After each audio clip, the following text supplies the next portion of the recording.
Go away.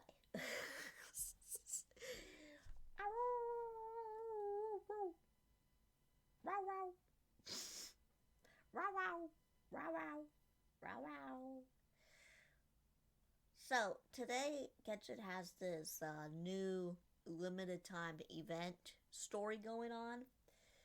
So we're going to check that out. I only checked a little bit of it out because I wanted to make sure it was um, story based, like voice acting, I mean. But, ooh, we get more primos.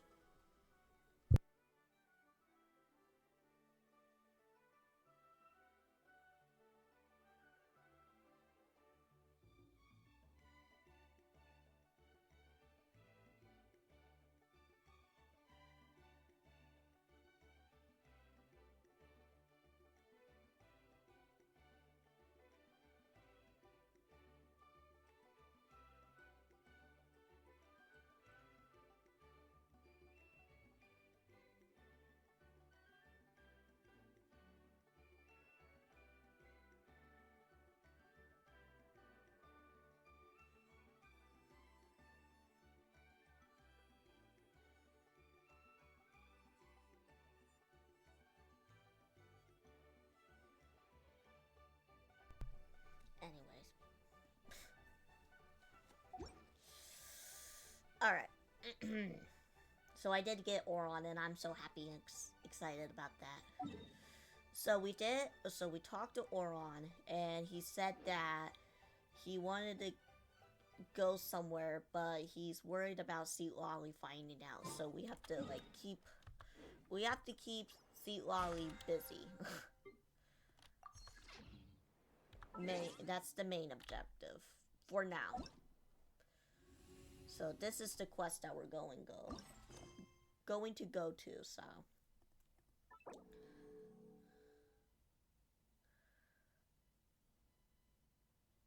yeah, it's fine. Yeah, it's all good. All right. So now we're going to meet up with Oron here.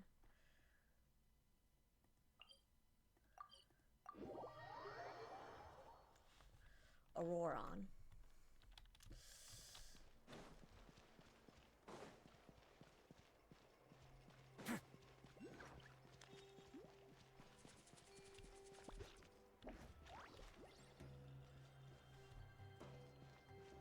I don't got time right now. I can always farm for those later.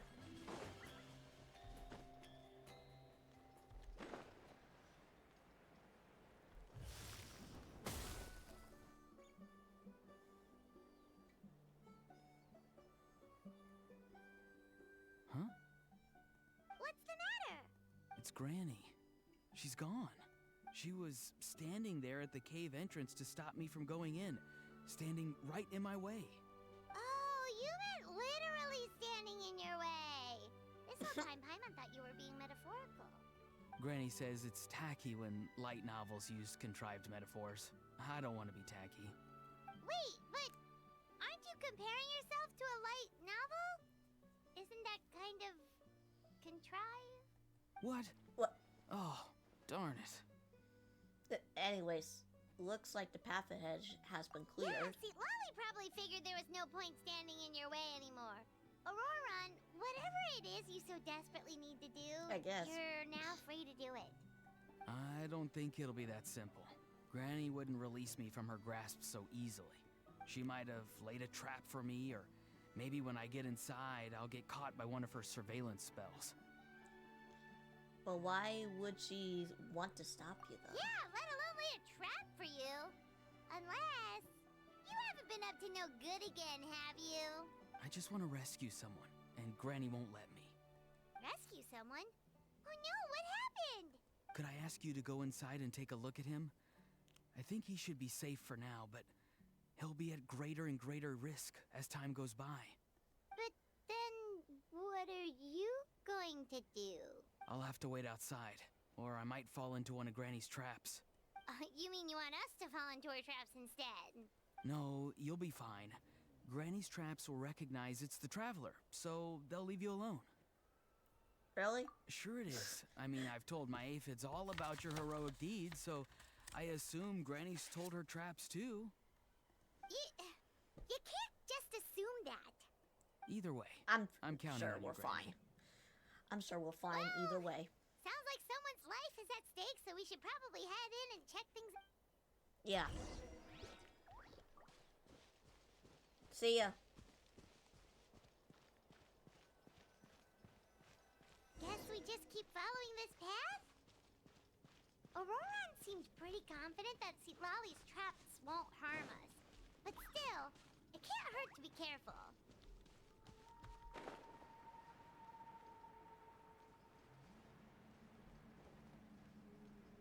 Does look like someone's in there. Made like a whole camp.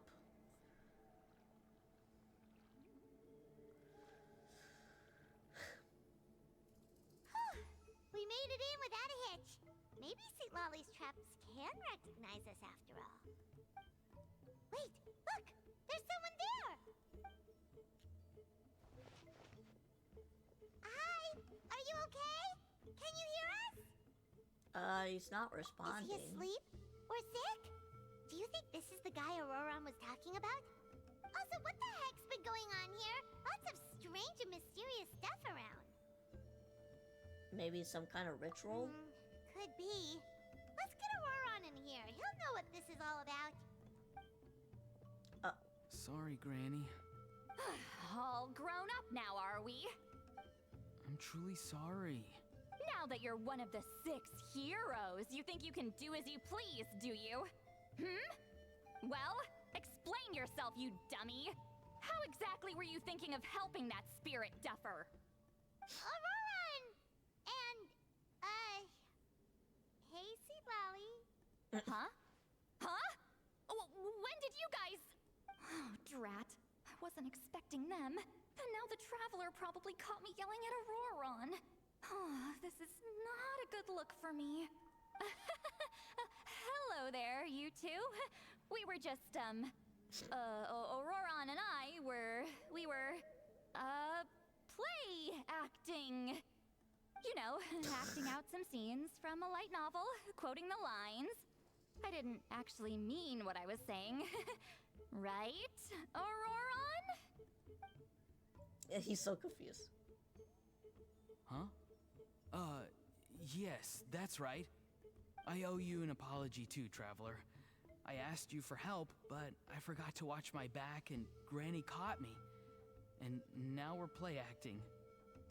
Oh, just watch your back next time. So what are you two up to exactly? Did something happen to this poor guy? Yeah, Leela's his name. He got into some trouble during a clairvoyance session. Clairvoyance? It's a kind of spell that lets your spirit leave your body, so you can access secret knowledge. You know what a medium is, right? You've probably come across them in novels. Anyway, it's similar to that. Leela's problem is his spirit has gotten lost and can't find its way back to his body. So in Well, other then. words, his body's here, but his soul's gone? Well, technically the soul and the spirit aren't quite the same thing, but yes, in a nutshell, that's basically it. I just wanted to help bring What Leela's the spirit back. And I wouldn't have stopped him if it was anyone else. But the issue is, Mr. Leela here is what we call a spirit duffer. What's a spirit duffer? Someone with no spiritual sensitivity whatsoever. Spirit duffers can't sense or control spirits, much less use spells on them. Now, there are certain methods that can force even spirit duffers into a clairvoyant state. But, well, I mean, look what happened to Mr. Leela. The spells of the Yikes. Masters of the Nightwind are all based on dealing with spirits. And so are all our problem-solving methods. So for spirit duffers, even our healing methods don't work on them. So, if they get into trouble trying to use a spell, there's basically nothing we can do. Damn. Yes, there is. As long as the soul is involved, I should be able to help. You hear that? No prizes for guessing what Auroran's bright idea was. Oh, because of your special constitution, right? But isn't it kind of risky for you? I'll be fine. Granny's just worrying too much. I'm feeling fine now, so I should be able to do it safely. Besides, it's probably our only hope of bringing Leela back. Don't kid yourself. Uh. What happens if it's not as safe as you're hoping, We both know you'll risk it all to try and rescue him anyway. Honestly, you're such an idiot sometimes. This is a tricky one. It's true that Auroron could be self-sacrificing to a fault, but it's also true that Lolly tends to worry too much. Oh my god, this is so... Both of these are so rude.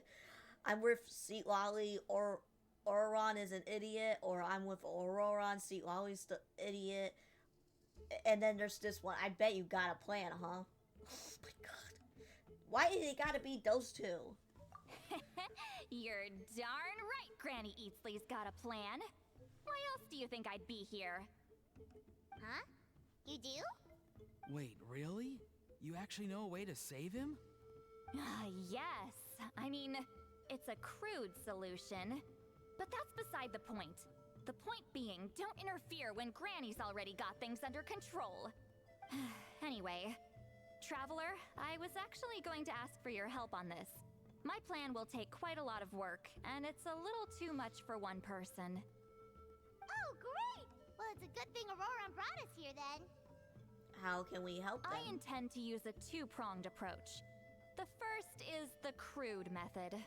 Basically, it's looking for a needle in a haystack. See the thing I've drawn around Leela's body? That's a gateway to the Night Kingdom. Once the gateway is activated, all roaming spirits in the area will be drawn to it. If we're lucky, we'll find the one that belongs to Leela. I'll lend you some of my power like last time, so you can use my clairvoyance.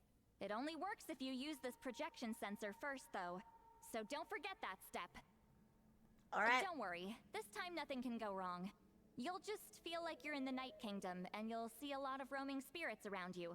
All you need to do is gather them up. You can leave Auroron to sift through them and find Leela. Since he wants to help so bad, he can take the hardest job. And what's the other approach? Draw him back, using what I know about the instincts of spirits. As we all know, clairvoyance is usually conducted with the goal of unraveling mysteries. If we can find out what mystery Leela wanted to learn the truth of, we can use that to draw his lost spirit back here. I'll do some clairvoyance of my own, and channel it through Leela's body. That should give me some idea of what he was thinking. Oh, Paimon thinks she gets it now. The first approach is like fishing with a net, and the second is like fishing with bait. Just like how Auroron wanted us to lure you away with the promise of light novels. Your point would have been just as clear without the example, Paimon. What? Don't think I won't revisit this later. But Granny, it's amazing that you Thumbs can up. use a person as a clairvoyance medium. I always thought you had to use inanimate objects. You can't flatter your way out of this one. But you're not wrong. A person without a spirit is just a physical shell, which, for our purposes, makes them an inanimate object. Traveler, just over there is my spirit loom, which will record the fragments I see during clairvoyance. Once I begin, please arrange them on a woven scroll for me. Let me know when you're ready. We should get to work.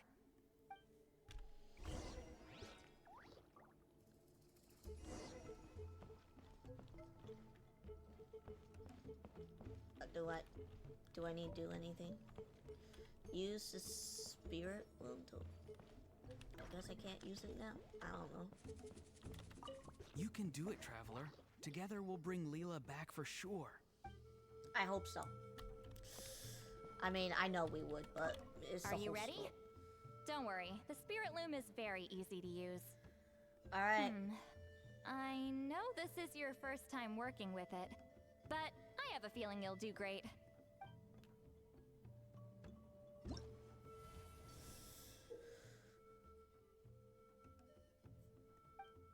Okay, so... No.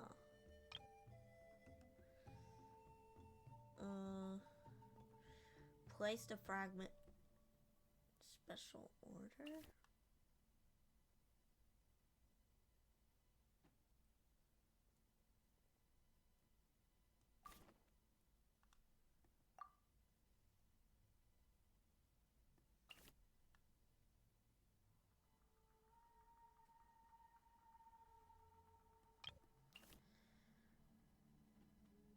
Oh.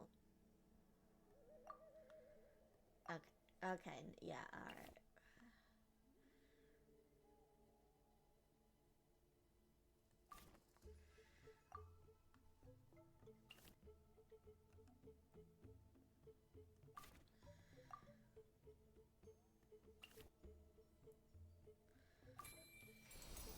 Easy.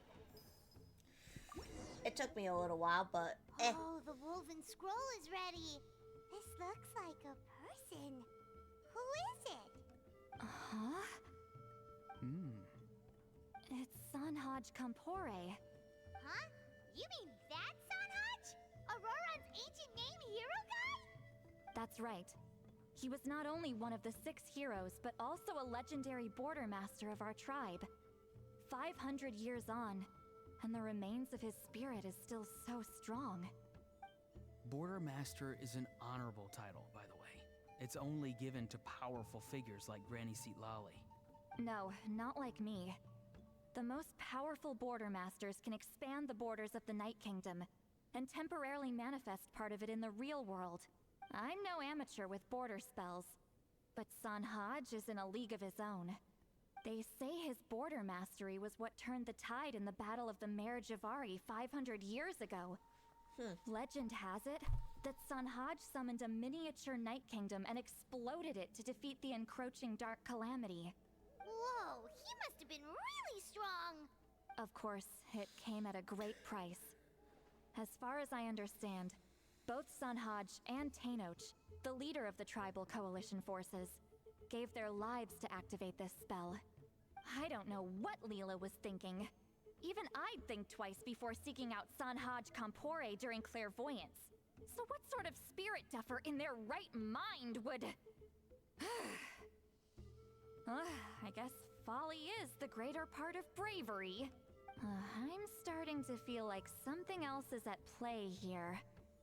I think I'll pay a visit to his house and see if I can find any clues. What about the other approach? Shall we just keep up with that while you're gone? Yep, you can keep gathering the roaming spirits. That won't be affected. Hopefully you do find Leela that way, because it'll save us an awful lot of trouble.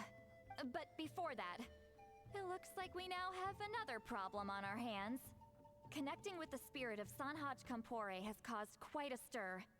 I think we may have just spooked all the monsters in the area. Traveler, if you've got some time, could you go and get them to pipe down a bit? We don't want them to start attacking innocent bystanders. It's fine. I can handle that. Oh no, you're staying right here, mister. The Traveler has enough to do already without coming to your rescue. All right, then. Sorry, Traveler. Over to you, I guess. No problem. Don't sweat it. The most important thing right now is getting Leela's spirit back. All right, I'm heading out. See you guys later.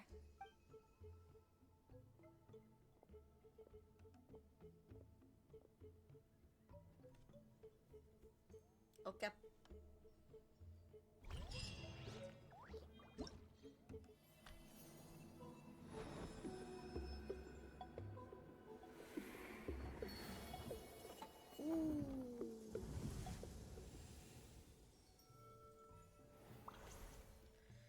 So we got this one, that one, and then this other one.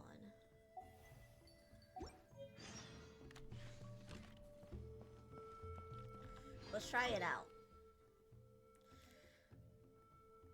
Oh, this is the match game. Okay, well, I don't really want to do this while...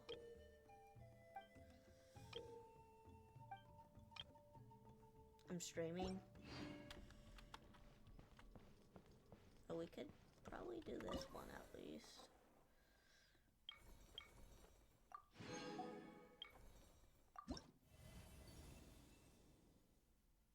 Alright.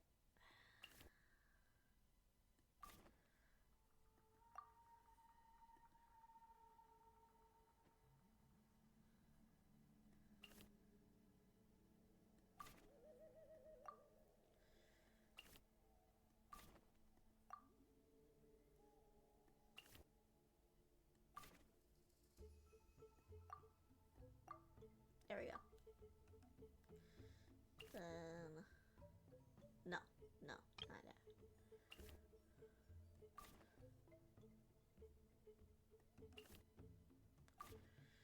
Yeah.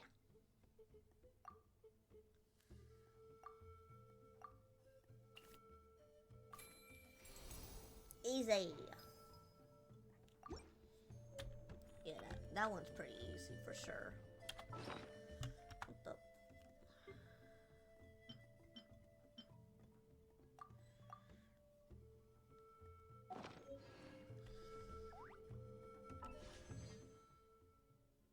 In 4 days. Okay, I can wait then.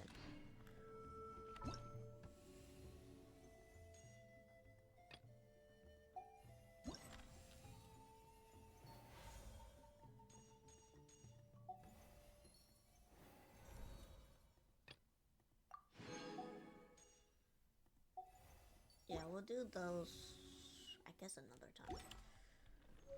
Wait until the next day. Alright.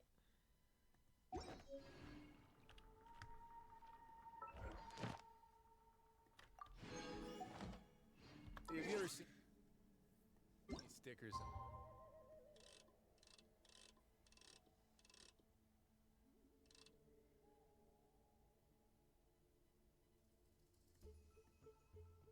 There we go. Tomorrow at 7.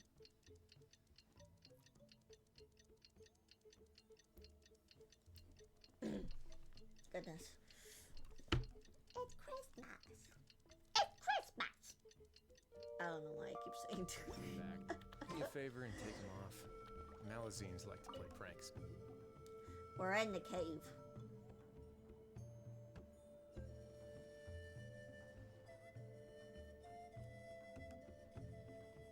Hey, everyone. Ah, Granny. You're back. So, no good news for me then? You saw right through me. The Traveler collected a lot of spirits, and I checked all of them one by one. None of them matches Leela's description. I figured. It was written all over your face. I don't know, I That's did all that right. thing, I and that's didn't about exactly it. have high hopes for the needle in a haystack approach anyway. Leela's condition is still stable, but we're not really getting anywhere. Well, luckily, I made some progress on my end. Leela's parents told me that he made a new friend recently, and apparently he's been out of the house for days at a time. On one occasion, they secretly followed him and saw him and his friend tinkering around with something at a camp. They saw his friend? Yeah, some guy who goes by the name Kokuchu, dressed in what looked like Inazuman attire. Is this really all I'll need, Mr. Kokachu? Based on my studies of the ancient texts, hypersensitivity is usually treated with desensitization therapy. So, I figure there's no reason it shouldn't work in reverse. Now, for a poor chap like yourself with no sensitivity to spirits whatsoever, you'll have to completely immerse yourself in spiritually rich substances for this to be effective. I'm electing to name this approach hypersensitization therapy. Is it risky? You're the spirit duffer, not me. I'm sure you're more clued up than I am on the potential consequences of brute force clairvoyance. Ultimately, it's your decision. All right, but I do have one last question. What's in this for you? People like me obviously don't have much clout in this tribe, so it's not like I can offer you much in return. You think I'm looking for a reward? Oh, my good sir, take a look at my face. Isn't the answer written here clear as day? What? What's written there? Just a friendly guy who's happy to help. What? So some random guy from Inazuma just felt like helping Leela cure his spirit deaferness? Hypersensitization therapy, huh? What a novel idea. Could that really work? Not on Leela by the looks of things. It's anything but novel. Our tribe used to offer it as a treatment once upon a time. But it was so fraught with risks and had such an abysmal success rate that it was eventually outlawed. As for this Kokuchu fellow, I'm sure he has his own agenda. He conveniently disappeared right after Leela got into this mess. Leela's parents gave me the address of the camp, so I wonder I how went and he checked actually it out. disappeared. There were clear traces of spiritual energy. And also, look what I found. What's this?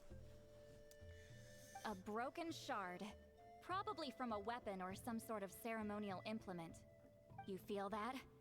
It might look old, but it has extremely strong traces of spiritual energy. Leela must have used this as his medium. It would definitely explain how a spirit duffer like him was able to trigger a clairvoyant experience. Wait, there's something else. It feels so familiar. I think this is somehow connected to my ancient name. Connected how? Is it like a shard of an ancient name? No, more like... I think this item might have belonged to a previous bearer of my ancient name. Perhaps was it him? Okay, that's it. Granny's getting itchy clairvoyance fingers. I'm going to try using this shard as a medium. Cool, same as last time? The Traveler can use the Spirit Loom to record what you find on a woven scroll. Nope. Auroron can do the recording this time. Why? It's a safety measure. You have a better understanding of the spirit domain than the Traveler. If this really is a Sanhaj relic, you'll be better placed to deal with the fallout in the event that something goes wrong. See, Paimon? Told you Granny has a soft spot for the Traveler. Look at her not wanting to put her in danger. Meanwhile, I'm just a grandkid, so I'm expendable.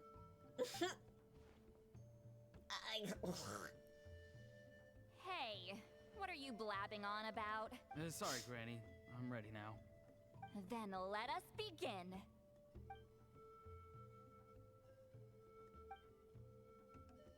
Alright. Alright, what's on the scroll this time? Looks like a broken bow covered in flames. Hey, don't you think one of the pieces looks just like this shard? Yeah. You're right! It seems to be from the body of the bow. I saw a bow just like this in one of Granny's scrolls. Yes, it's the weapon Sanhaj used in the Battle of the Mare Javari. I guess that proves it. This shard is a bona fide Sanhaj relic. Good old Sanhaj. The relic's spiritual energy was fluctuating very strongly, but I wasn't in any danger at all. The Traveler probably would have been fine as well. Now that's a true hero, huh? Generations later and the stuff he used to own is helping to treat spirit duffers. I still think there's more to this story, though. Kokuchu must have had his own motives beyond just treating Leela's condition. Well, okay, we saw the full bow just now, right? Maybe he wanted to see it too, so he could track down the other pieces. Sure, Paimon, sure. I don't know if he'd have anything to gain by doing that. Even if they're Sanhaj relics, I still doubt he'd have much use for a broken bow. Yeah. Also, why use a spirit duffer in that case? You're basically setting yourself up for failure. Huh? Layla's body is responding! Let me take a look. I can sense a spirit being drawn to the relic. Looks like Granny's plan is working. Leela's spirit is being drawn to the bait. In that case, let me try again. This time using both Leela's body and the shard as mediums. You can do it, Granny. I'm ready to go too. Can I control the spirit limb this time? You got the itch too, huh? Plus, Auroron went last time. It's only fair to take it in turns. Fine by me. We know it's safe now, so you shouldn't have any problems. Yep. All right, if you insist. Be my guest. Just let me know when you're ready.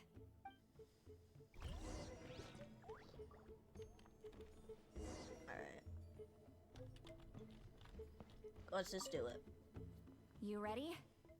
Yep. All right, here goes.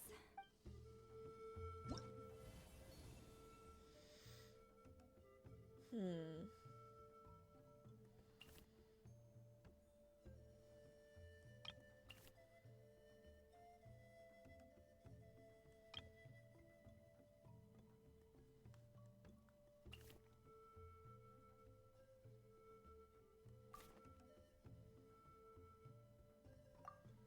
And then this.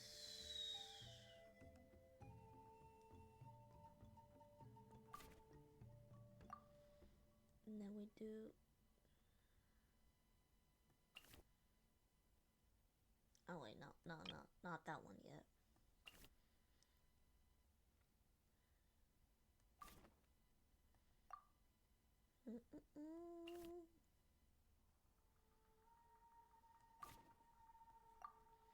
Oh, this, yeah, this would have to go on the bottom, I think, yeah. There you go. There we go. Another image has appeared. This one is a map. A map? Of where? Could it be the Mare Javari? Is it? I The don't know. Mare Javari? The Mare Javari was reduced to a desolate wasteland after that big battle. Or rather, it became known as the Mare Javari after what happened there. The ashes of the monsters and warriors who fought there covered the entire battlefield. Sometimes, bone-chilling cries would be heard from the depths.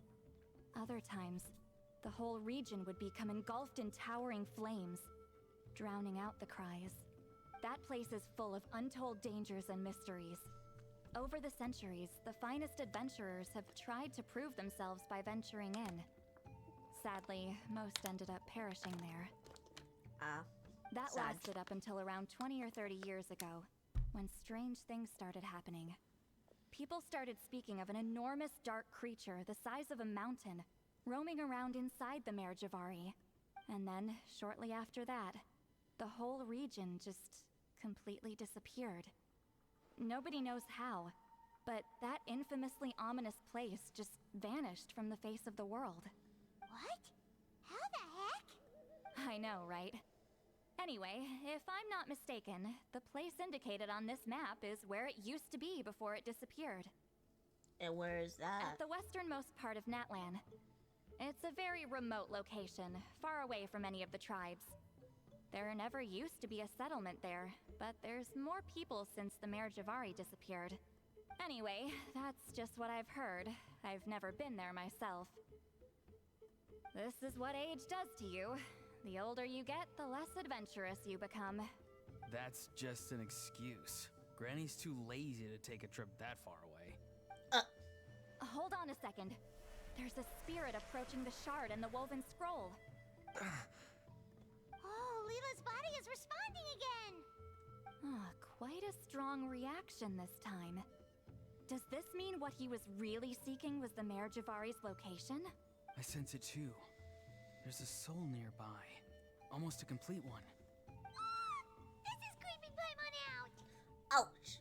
Chill It out. seems like the plan is working.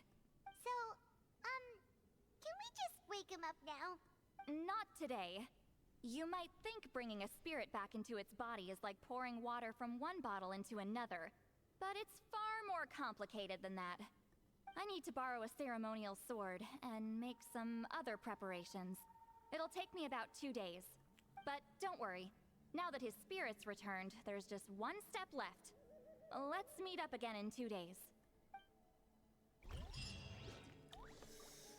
Alright, well.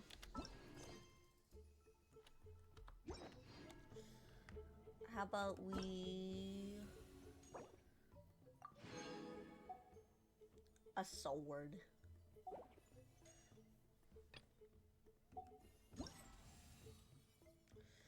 Was it this one? Yeah. Oh, we got trouble outside of the cave. Okay. Outside of the cave.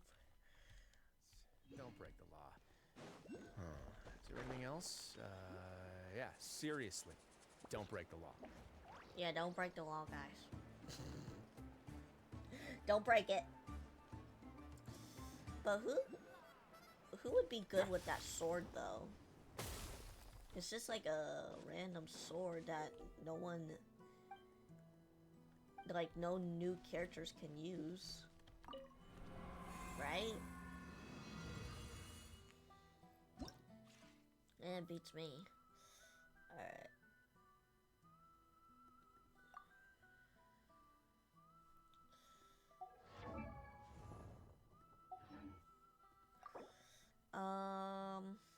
Rune guards.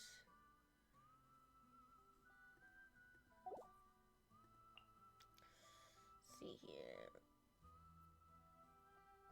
Trigger 5 swirl reactions. Okay, so we need Animo.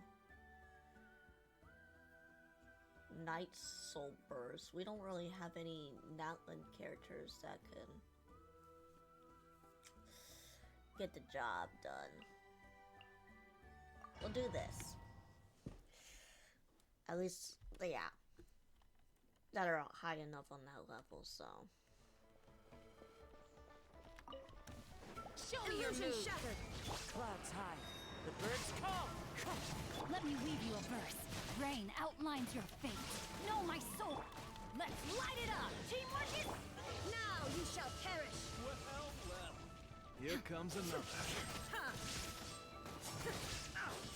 Shine down.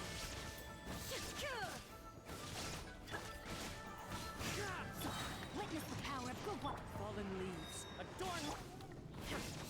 There is no escape.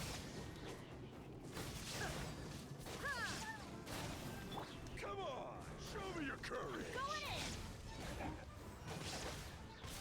Wind strider. Illusion shattered. Inazuma shines eternal.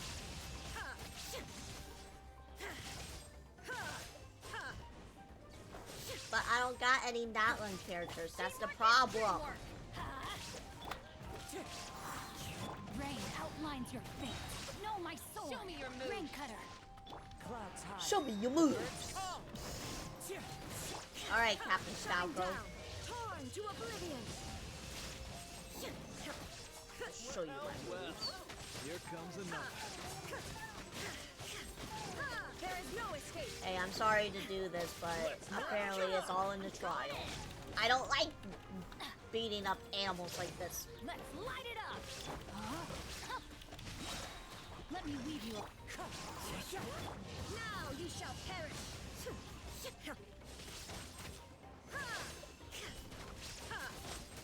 Come on, Everybody show me your stand. courage. One with wind and cloud. We gotta show me your courage and show me your moves. Inazuma shines eternal. Out of the way, get blown away.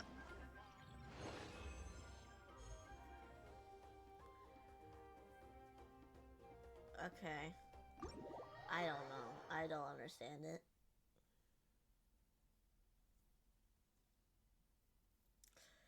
So, moving on, I guess. I don't really understand it.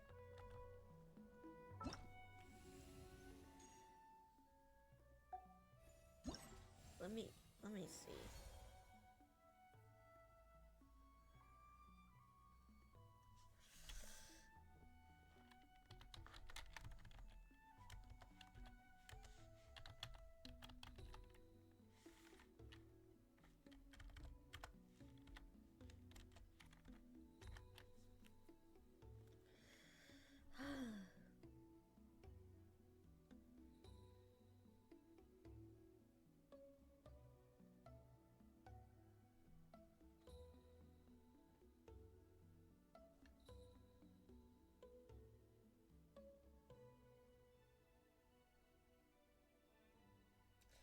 So I just need like one.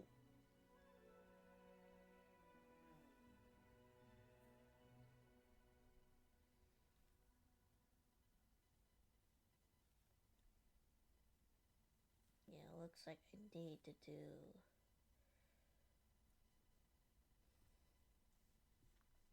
I would need to do it again, but I need like a I once considered keeping some pets. I would need to do... I need to get like a...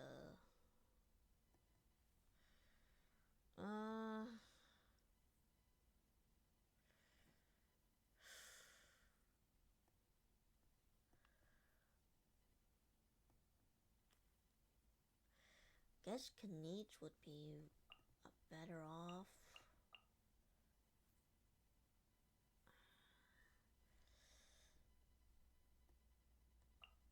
Hold on.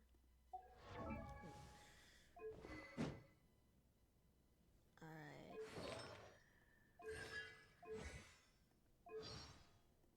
Well, we won't put... Oh, I don't know. I'm not gonna put him in there.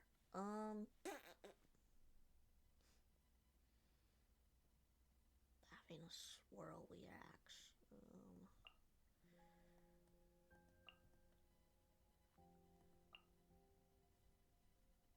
He does better with the burning.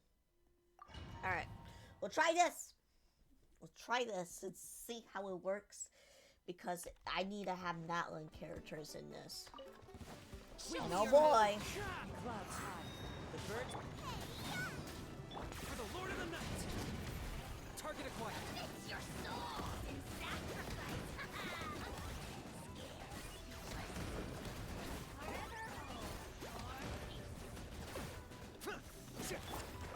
I'm going in.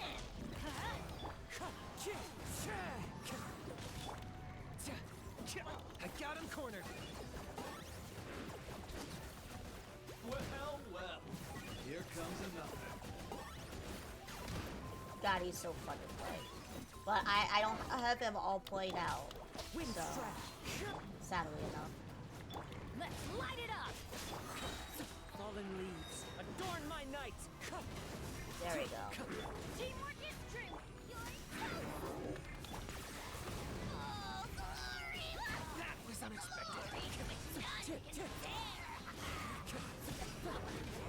Clouds high. The birds talk. Everybody stand back.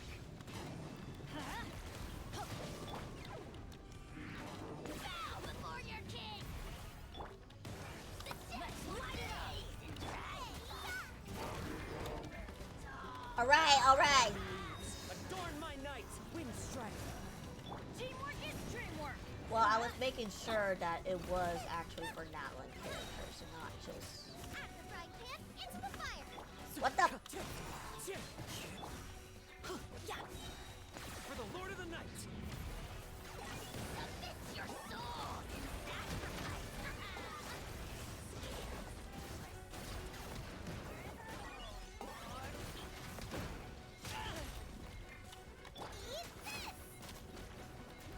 Everybody stand back. Clouds high. The birds. Alright, I'll take it. I'll take that better than nothing. Yeah.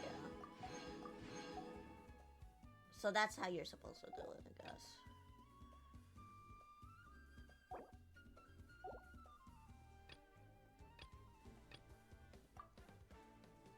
Alright, so that one doesn't need any...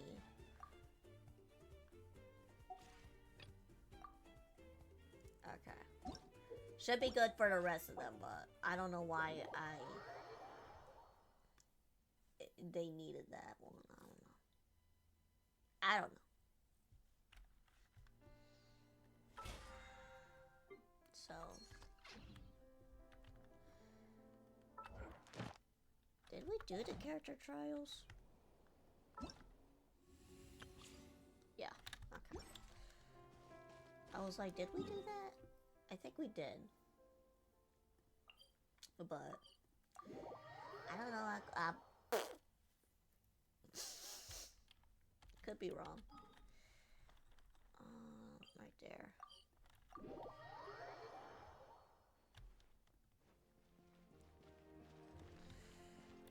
Ad Astra. Thank you for Alright. I guess this secret chamber thingy majigga. don't know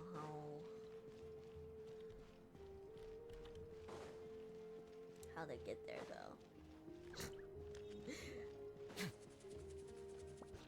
It's like you gotta go a whole route of it.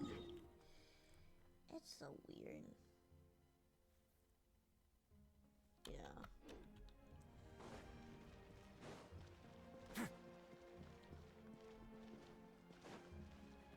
No.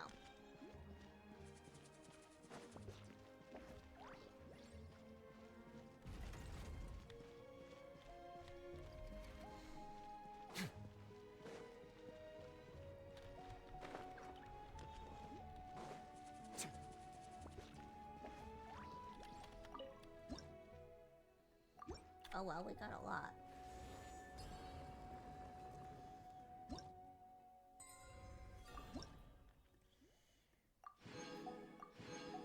Nice. Oh yeah, since we do have a key, we might as well unlock one of these thingies, the shrines.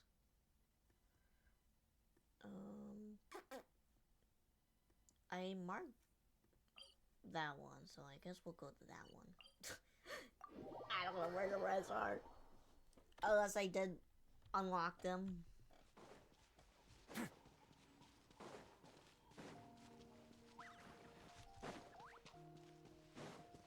So we'll just get this out of the way. There's probably more, but I'm just going by. Don't mind me. All unclaimed articles should be turned in.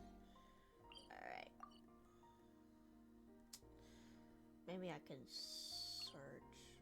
Oh wait, how many do I have? So, need Only one. Only one. saw anything here, right?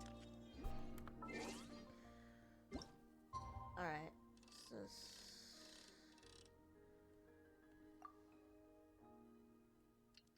Do that. Yep. There is a possible chance I might stream tomorrow. I'm not sure what. It's probably going to be Star Rail again. Just so I can just finish it. Or it could be ZZZ. Because I want to try to do more of the other stuff for next week. Like, not Hoyoverse related. At least. Alright, we're back. What's up?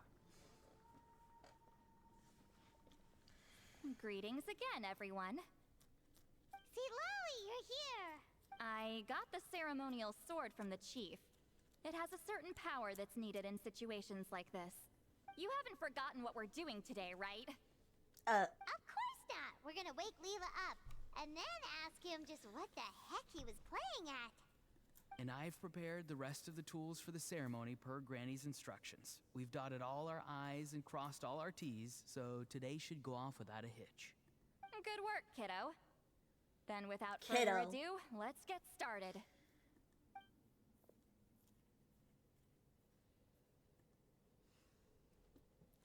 I give offerings from the mystic smoke, the gift of stars on a moonless night, a wreath of dreams in the swirling wind.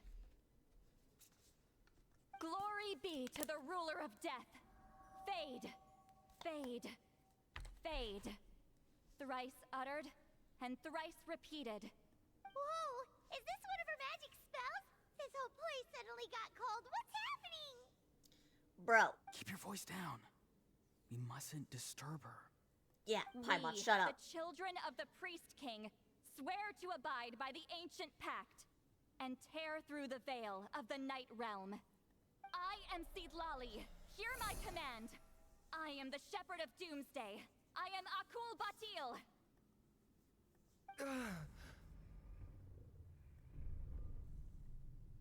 Oh, look! Leela's spirit is back. It's coming towards his body. I shall pierce the cloak of night with flintstone and banish all souls that do not belong to the land of the dead. Leela, obey my command and return to the land where the sun shines. Return to your own path. Did it work? Huh? Where am I? And who are you?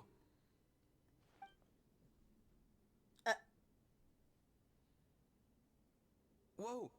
Granny Eatsley, I mean, High Priestess Lolly, please have mercy. Aw, guilty conscience, huh? So, you know full well what you've done. Do you have any idea how close you were to never making it back? Or maybe you thought life would be more fun as an inanimate object. I'm sorry, I messed up, and I'll face the consequences. Oh, you sure about that? Then say goodbye to your parents. Tell them this. What? What? Goodbye, Mom and Dad. I've realized I enjoy life as an empty shell so much that I've decided to get Granny Eatsley to turn me into a stone statue so I can stand guard over her house for the next 100 years. No, please. Please don't. I'm begging you. I'll never do this again, I promise. Thank you, High Priestess Lolly. Thank you for rescuing me. Don't thank me. Thank my grandson. If he hadn't sensed something was amiss, I wouldn't have bothered getting involved. You're more than welcome, Leela. And don't mind Granny. She's all bark and no bite. We're just glad that you're okay. Besides, someone tricked you into doing this, didn't they? That Kokju guy. He's the real culprit here. No, Mr. Kokuchu had nothing to do with it. It was all my doing. Huh? Well, I mean, he suggested the method of using a powerful spirit relic as a medium, but it was my decision to go through with it. I wasn't coerced or anything. I'm sorry. I'm the one to blame. The brainwashing is strong with this one. So did Kokuchu provide the relic? He did. He said it was a treasure related to the Mare Javari. Right, so that proves it. He was using you. He coaxed you into doing the clairvoyance for him. But I'm a spirit duffer who can't cast a single spell. What use would I be to him? Guys like me couldn't sense a spirit even if we spent the rest of our lives sitting and meditating. But Mr. Kokuchu said that if I brute force the spell and immerse myself in a spiritually rich substance, I might be able to catch a glimpse of one. It seems like my only option. Still, brute forcing a spell when you're a spirit duffer is like forcing yourself to run a marathon without any legs. If it wasn't for Lolly, you'd have been lost forever. I know, I'm sorry. It's just... everyone in this tribe is so amazingly talented, and then there's me. I just didn't want to be the odd one out anymore. I totally understand how you feel, Leela. Some seeds effortlessly grow into beautiful cabbages, while others struggle with all their might and never even sprout. Who knows why this is the way things are? Maybe that's just life. Life is full of things we can't change. I know saying this doesn't change anything either, but I hope it makes you feel a little better. Let's pause this discussion for now. We need to get you to Matla's for a checkup. Alright, we'll head over there. I guess that's the sword that we got. Oh. Hold on. Oh my goodness.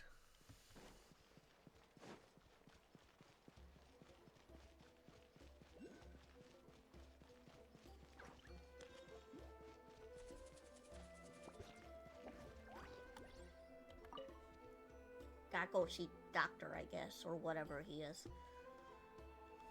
Okay, looking good. Seems like this guy got off lightly. Just make sure he eats when you get back. He must be starving.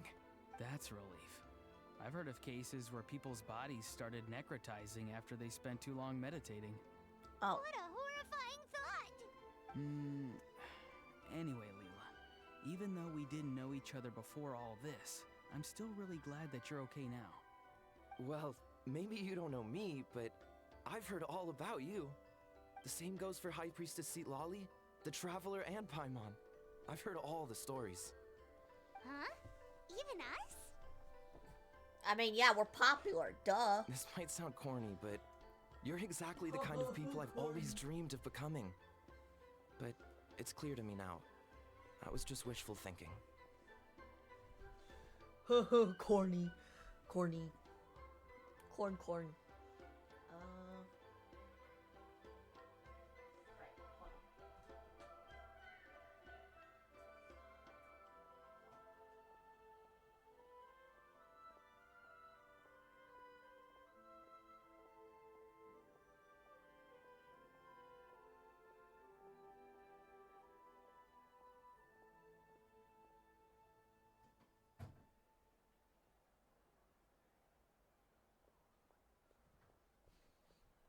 Lips are getting chapped. So.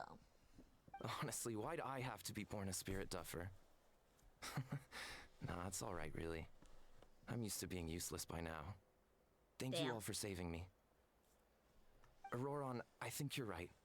It's just a fact of life. I promise I won't take another risk like this in the future. I've brought you more than enough trouble already. Aw, Leela. It's okay. There's no need to comfort me. Hey, you little rascal. What are you talking about? Look at me. Huh? What's wrong, High Priestess Lolly? I said, look at me. Take a good hard look.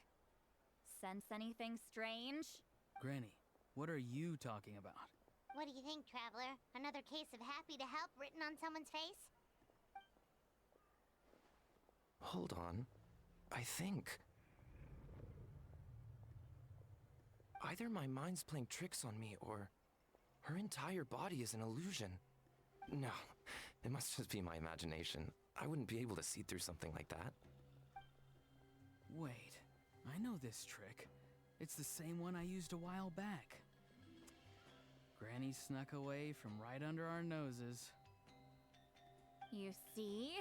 You can perceive some spiritual abnormalities now. Congratulations. Really?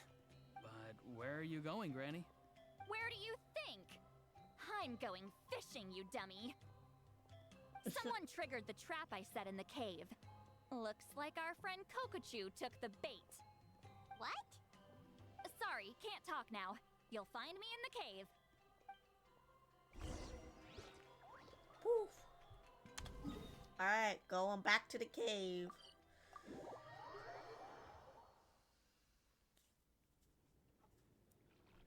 Huh? Don't believe it. He got away. This is terrible. Why'd I have to go and act so cocky about it? I'm gonna look like such a fool. This Kokochu must be a real escape artist or something. I can't tell them that. Yeah. I'll have to think of something else. He's the abyssal priest that we met before, and then he's like, "No, I'm reformed. I don't go with the abyss anymore, or whatever." Say, Lolly, did you get him? So he took on a human form. Given And that's that his she's human the form. only person here, I'm guessing no. I thought I'd let him go for now. But I left a mark on him. So if he comes around here again, I'll be able to track his every move. Oh, so Granny had only pretended to leave the cave, when in fact she'd set up a whole trap for him and was lying in wait. Ah, so just like how you caught Auroron. But how did you know Kokochu would come here? Because I planted the bait here. The Mare Javari map and the bow shard. Left them both on the table. I had a feeling those were what he was truly after. And sure enough, my trap was triggered just moments after we left. So you really did set up traps here after all, huh? Of course. It's just that they'd never do anything to either of you. See? What did I tell you? So, Mr. Kokochu, you used me after all. This whole time, all you wanted was to find the location of the Mare Javari. That's right. I've been wondering about the shard he left ever since I came across it. Why did he leave it there? The moment I confirmed the Mare Javari's location, that's when I realized it was bait. He was counting on Leela's spirit getting lost, and the tribe coming to his rescue. Then, by helping Leela, we'd be helping him. Oh, so he was fishing too! It was all a ploy to lure in an actual clairvoyant who could look into the shard for him. Yep. And somebody fell for it, hook, line, and sinker. I'm sorry. I took the bait. But so did Granny. The nerve! I only got involved because of you, you little scamp! Either way, Kokchu played us like a fiddle. Huh. He managed to accomplish his goals without taking any of the risk himself. Pretty sneaky. You could say that again. Imagine if he tried to approach Lolly directly. She'd have seen through it right away. Although, actually, Lolly, why did you let him go? Because I couldn't risk using my full abilities here. He was a pretty slippery character, and if I'd kept him here by force, there could have been unintended consequences. Was it my fault for picking a bad place? I'm sorry. I went looking for somewhere with a wealth of spiritual energy when I first decided to help Leela, and ended up choosing this mad sage's hideout. Mad Sage? Yeah, he's napping right behind that wall. We'd have a whole new situation on our hands if we woke him up. That's why I decided against using my full abilities. I do have some good news, though. I snatched the shard and map back before he bolted, so I may have restrained myself, but I certainly didn't let him walk all over me. That's great! So he left empty-handed! Yes, sort of. The bad news is, he did get a look at the map before he left. Not that the Mayor Javari's last known location is a huge secret, but still. Yeah, that's kind of worrying. What if he's got some sort of diabolical plan? Don't worry. I'll keep tracking him. Also, Leela, if it's all the same to you, I'd like to give the shard and map to the Traveler as a gift. They might prove useful at some point in her journey. Absolutely. That's completely fine. The Traveler deserves it. Are you sure? None of us are interested in them. And if there's any chance of them leading you to the Mayor Javari, I'm sure an adventurer like you wouldn't want to pass on that opportunity. Granny Eatsley has a sense for these things. So, Granny Eatsley? Do you think I'm still a spirit duffer? What kind of a dumb question is that? You saw through my illusion, didn't you? I mean, that's partly because I deliberately made it imperfect, but even then, a spirit duffer wouldn't be able to see through that. Auroron, give this guy some lessons when you've got the time. Leela, put in the work, and we'll see how far you get. Amazing. Life is so full of surprises. As long as you keep moving forward, you might just run into some fertilizer in the middle of the road. I'm so happy for you, Leela. Let's both give this our best shot, and who knows? He's always about we his might both gardening. be beautiful cabbages one day. Okay.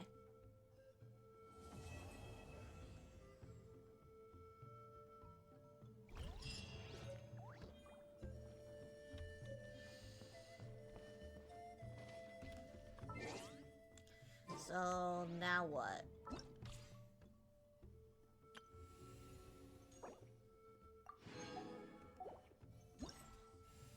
There needs to be more to that, right? Right?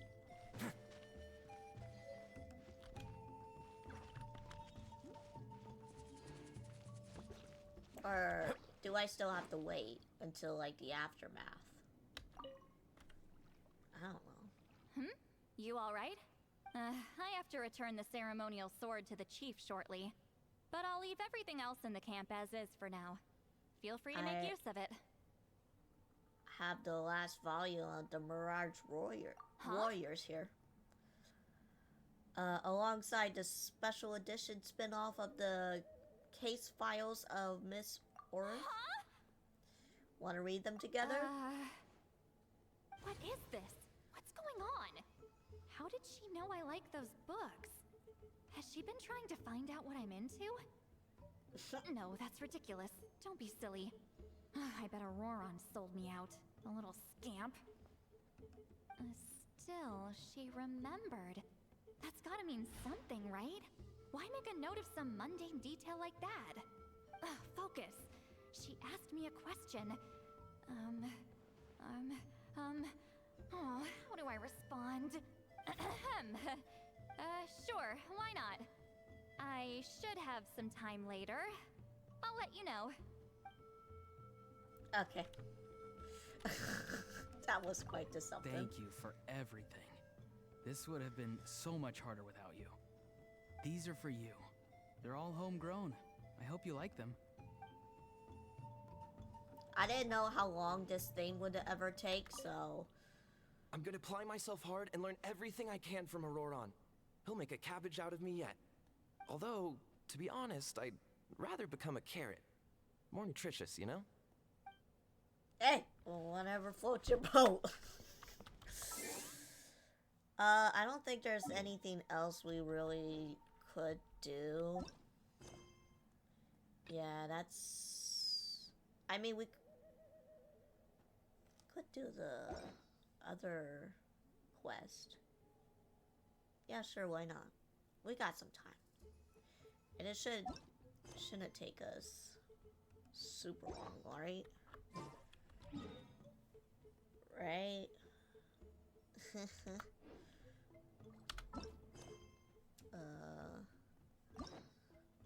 It was this one.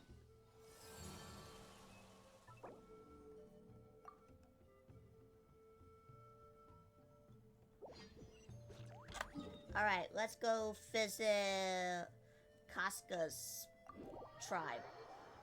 Yippee!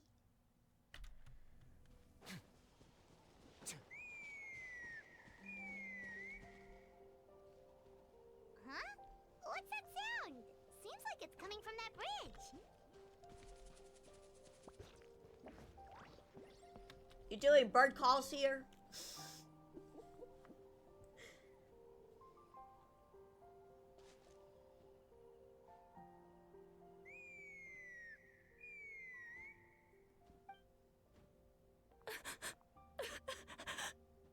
Oh no!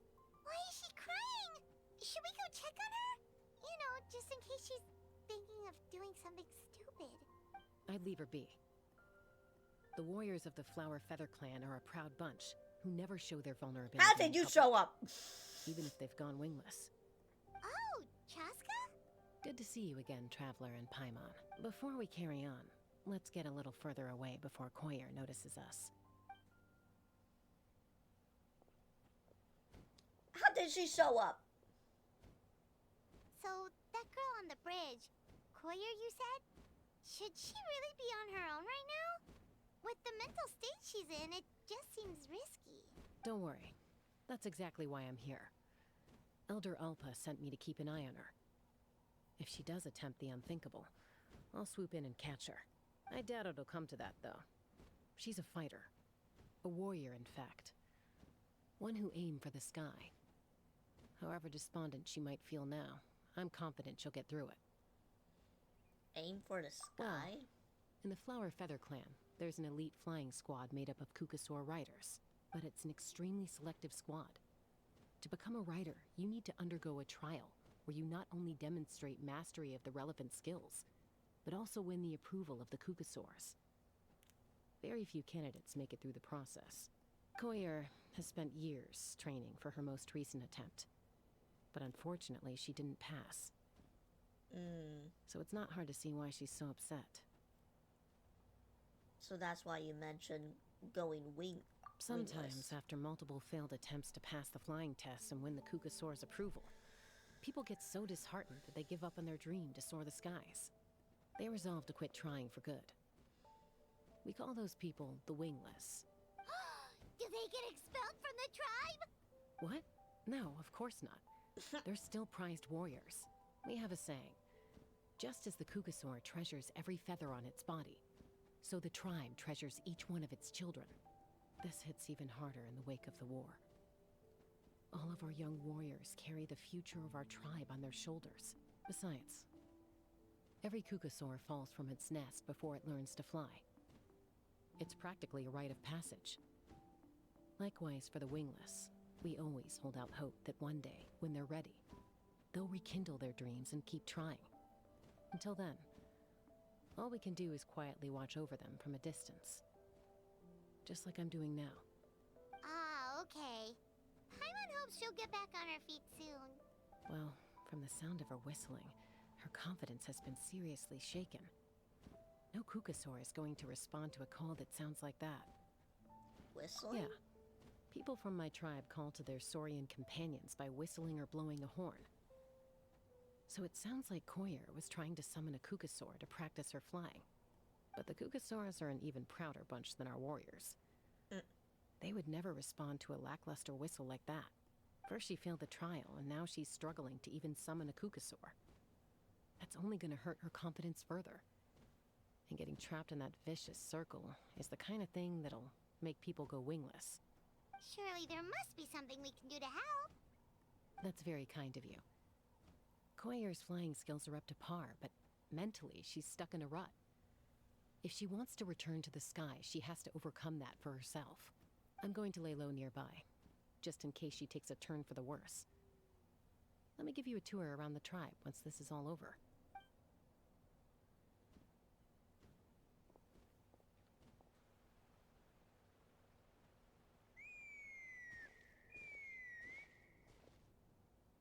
Koyer still isn't giving up.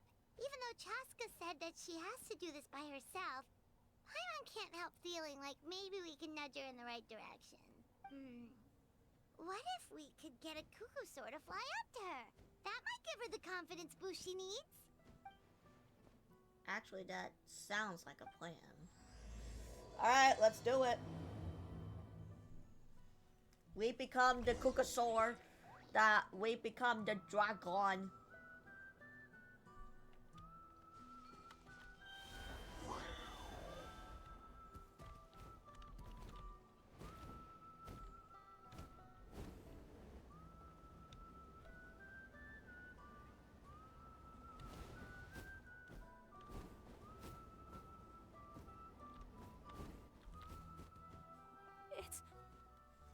It's a Kukasaur.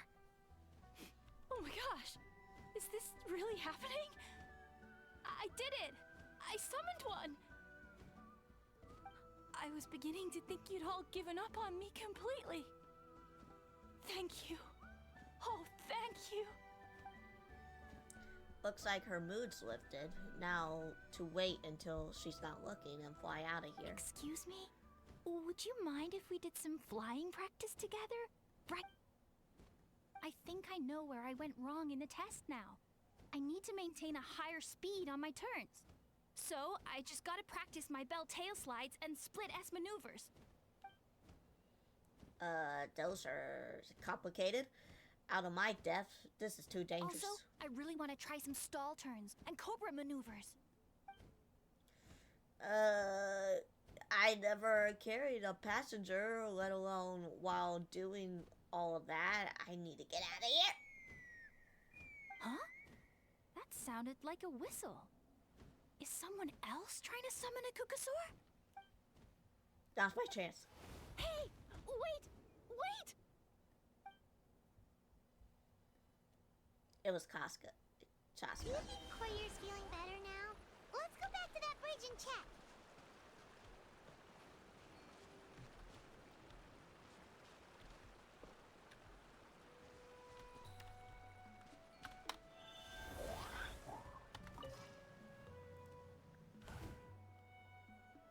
Whee!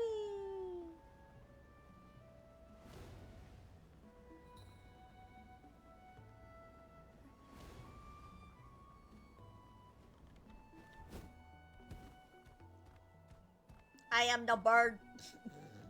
Chaska! I summoned a Kukasaur! They do still respond to me after all! Although, unfortunately, someone else summoned it away again before I had a chance to go for a flight. Oh, really? That is unfortunate. But if you can do it once, you can do it again. Keep at it, and you'll pass the trial eventually. You're right. You know, I almost thought about giving up, but I'm glad I didn't. Hey, Chaska, how's Koyer doing? Huh? Who are you? And how do you know my name? These are my, friends. The Traveler and Paimon.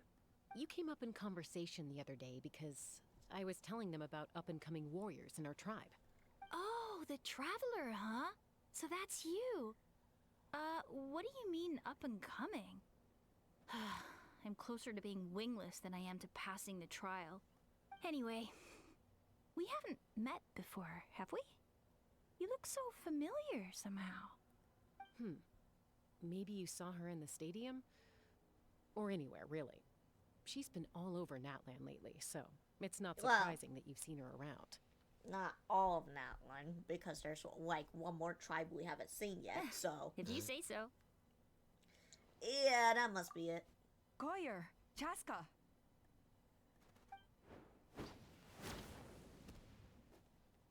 Here you are. I've been looking everywhere for you two. Oh, Elder Alpa! What's the matter?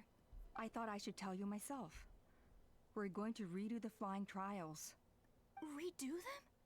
How come? This is so unexpected.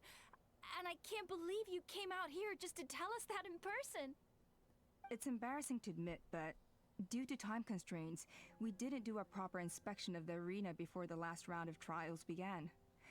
Then we started to notice many candidates performing worse than expected. So we redid the inspection afterwards and found a number of issues which likely impacted candidate performance. This was entirely our mistake, and I apologize unreservedly. I know it doesn't make up for it, but I thought bringing you this message in person was the least I could do. Oh, okay. Chaska, these people you're with, are they the Traveler and Paimon? Huh? You've heard of us? I have indeed. Gathering intel is an essential part of being a warrior. Plus, you've already made quite a name for yourself in Natlan. Actually, I've been meaning to invite you to enjoy our tribe's hospitality for some time. Already.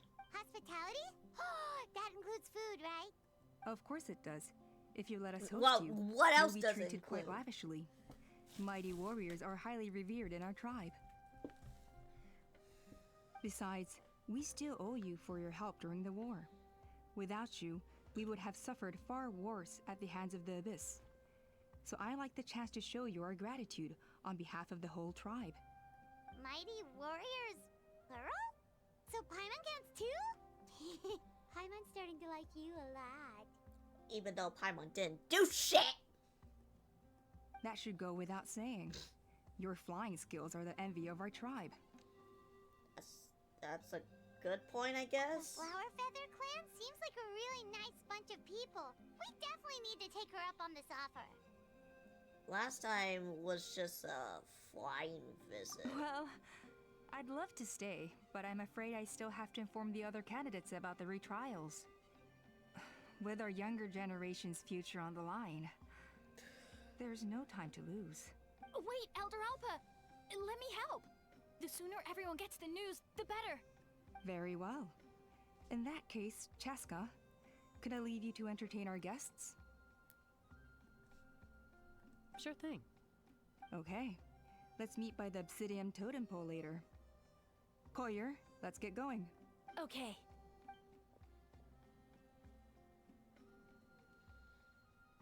Alright, they're out of earshot. I'm just gonna come out and ask. That Kukasaur who responded to Koyer's call, that was your doing, wasn't it? I grew up with these creatures. I could tell something was off the second I saw it. Her whole demeanor seemed less like a Kukasaur and more like, well, you. So I figure you must have been pulling the strings somehow. I got caught in 4K, She looked okay? very flustered when Koyer asked for a ride. So I whistled to give her a chance to escape. Got caught in 4K, guys. And judging by the look on your face, that was a welcome intervention, huh? It's alright. If you'd rather your hidden talents remain hidden, I respect that.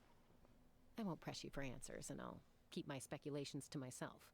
You're the kind of person okay. I'd still trust, even if you had superpowers. I know you'd use them for good. Does that count as for good? I think the ends justify the means in this case. She just lacked confidence, and you helped her resolve her internal conflict. If you hadn't intervened, I likely would have gotten my mom to help out instead. Although, having said that, there's a small chance she might have recognized her and seen through the whole thing. That would have done more harm than good. Well, luckily there's no harm done. Yeah. Anyway, if you're free now, how about I give you that tour I promised?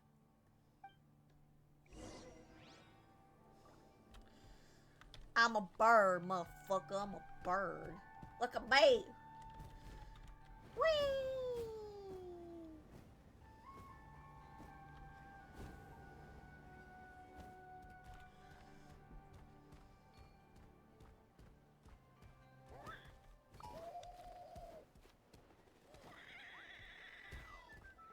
Alright, I'm going. Yeah, they kind of like stand on their one leg like a flamingo. And they kind of like go out like a peacock. Going up!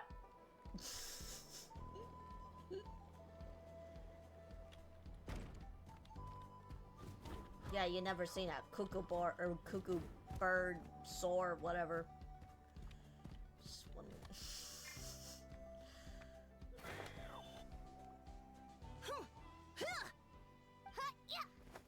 Ready? I'm gonna get you! Uh-oh. Are they fighting? Should we try and break them up? They're fine. Just doing their daily combat training. Combat training? A little young for that, aren't they? Not to us. We're a tribe of warriors. In ancient times, we were the most elite troops in the nation, responsible for patrolling and defending all of Natlan. And even though times have changed, we've kept our martial spirit alive. Hey, is that Chaska? Jessica, you're back! Oh, can you come train with us? Now's not a good time, I'm afraid. I'm showing the Traveler and Paimon around. Maybe next time. The Traveler and Paimon? Wait, you mean that legendary warrior and legendary flying expert? Flying expert, that's what they call it. Yep, that's us, alright. Awesome. It's so cool that you can fly without having to ride a cuckoosaur. Even Chaska could only do that for short distances. Miss Traveler, can you teach me some cool sword tricks? Oh, Miss Traveler, my family shop makes the best volcano cake. You gotta try it. Ooh. Let's behave ourselves, everyone. These people are here as our guests. They're going to meet Elder Alpa in a few minutes anyway. Kotini, instead of being jealous of other people's talents, why not work on developing your own? Kapak, there's no point in trying any cool sword tricks until you've mastered the basics. Have you done all your sword drills today? And Yatlan, easy does it, okay? Not every conversation has to turn into you plugging the family business. Okay. I only heard one voice out of the three. Sorry about those kids. They just got overexcited when they heard your name. Of course. Hope it didn't bother you too much. I'm used to it. This is a volcano cake that Yatlan forced into my hands. She said to think of it as an apology gift. Whoa, it smells amazing! Traveler, you want some? Sure. That's good. Yatlan will be thrilled. By the way, Chaska, those kids really adore you. You're way better with them than Paimon expected. Paimon figured you'd be more... aloof, maybe? Aloof, huh? Well, to be fair, there was a period when I was like that. Around the time when I first joined the tribe. But it's a terrible attitude to have as a peacemaker. It tends to turn situations that could have had a peaceful resolution into a stalemate that can only be resolved by force. Resolved by force, meaning beating both parties into submission? Yep, exactly. Beating them both as long up? as other options are available, I try to avoid that at all costs.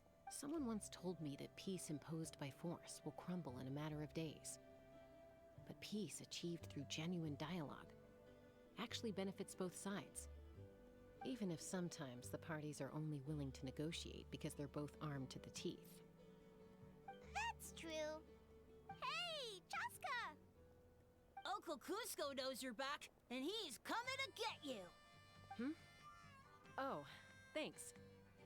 Oh my god, that harmonica. Traveler, Paimon, got a dash. I'll meet you at the totem pole up ahead. You can't miss it. It sticks out like a sore thumb. Wait, are you running away? First rule of conflict resolution, grab the fan and run before the you-know-what hits. Trust Chaska to make even running away sound cool. Sorry about this. Just stall him for me, okay? I'll explain everything later.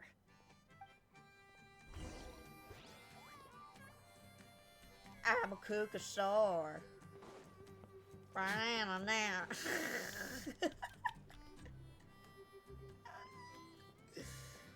This definitely feels a like golden-haired Western outlander America. and a white flying object. You must be the traveler in Paimon. Like the southwestern America. I heard Chaska was with you. With all but I the suppose cowboy she's run away themed again, and has whatever. Sorry, who are you? Who am I? Only her father. She's supposed to go for a checkup every 3 months to see how her abyss condition is doing. We both agreed on it. But she's already missed 3 checkups this year. That's 3 out of 4. Abyss condition? Yes. She got exposed to abyssal energy as a young child. Then her birth parents abandoned her. It's lucky those wild kookasaurs found her when they did, or she wouldn't have made it. They took her under their wing and raised her as one of their own. Eventually, some riders out on patrol spotted her and brought her back to the tribe. But she was practically feral at that point. The moment you took your eyes off her, she'd be getting herself into a fight. Or she'd run away to be with the Saurians. She seemed to prefer them to her own kind. She might as well have been a Saurian in human form. That must be the aloof period she mentioned, right? I guess so. We later discovered that her exposure to the abyss had planted seeds of conflict in her heart. So, we started trying to bring it under control. But ultimately, she's the only one who can control it. Anyway, she's much more human these days. Yeah, don't worry about her. She seems pretty stable to Paimon. She's probably only avoiding the checkups because she thinks it'll stop you guys from worrying about her. Yes, I'm well aware of that. She knows she needs to be careful. If her condition ever took a turn for the worse, she wouldn't be brushing it aside like this. Then what's there to worry about? It's just, every checkup she's been to, they find new cuts and bruises. Nothing to do with the abyss, of course. Oh no, that's all fine. The problem with her is, she's her own worst enemy. She's been living dangerously again. I'm sure of it.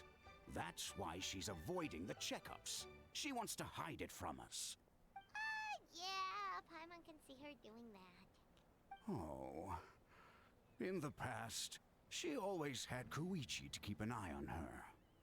Now Koichi's gone, and I don't want to lose another daughter. Chaska's been increasingly reckless since Koichi passed.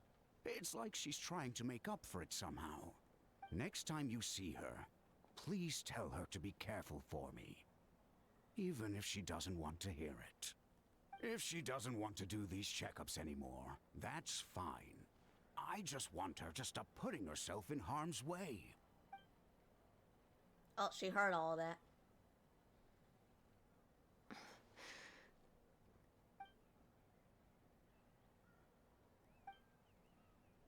Oh, where did the time go? We should meet back up with Chaska before it gets any later.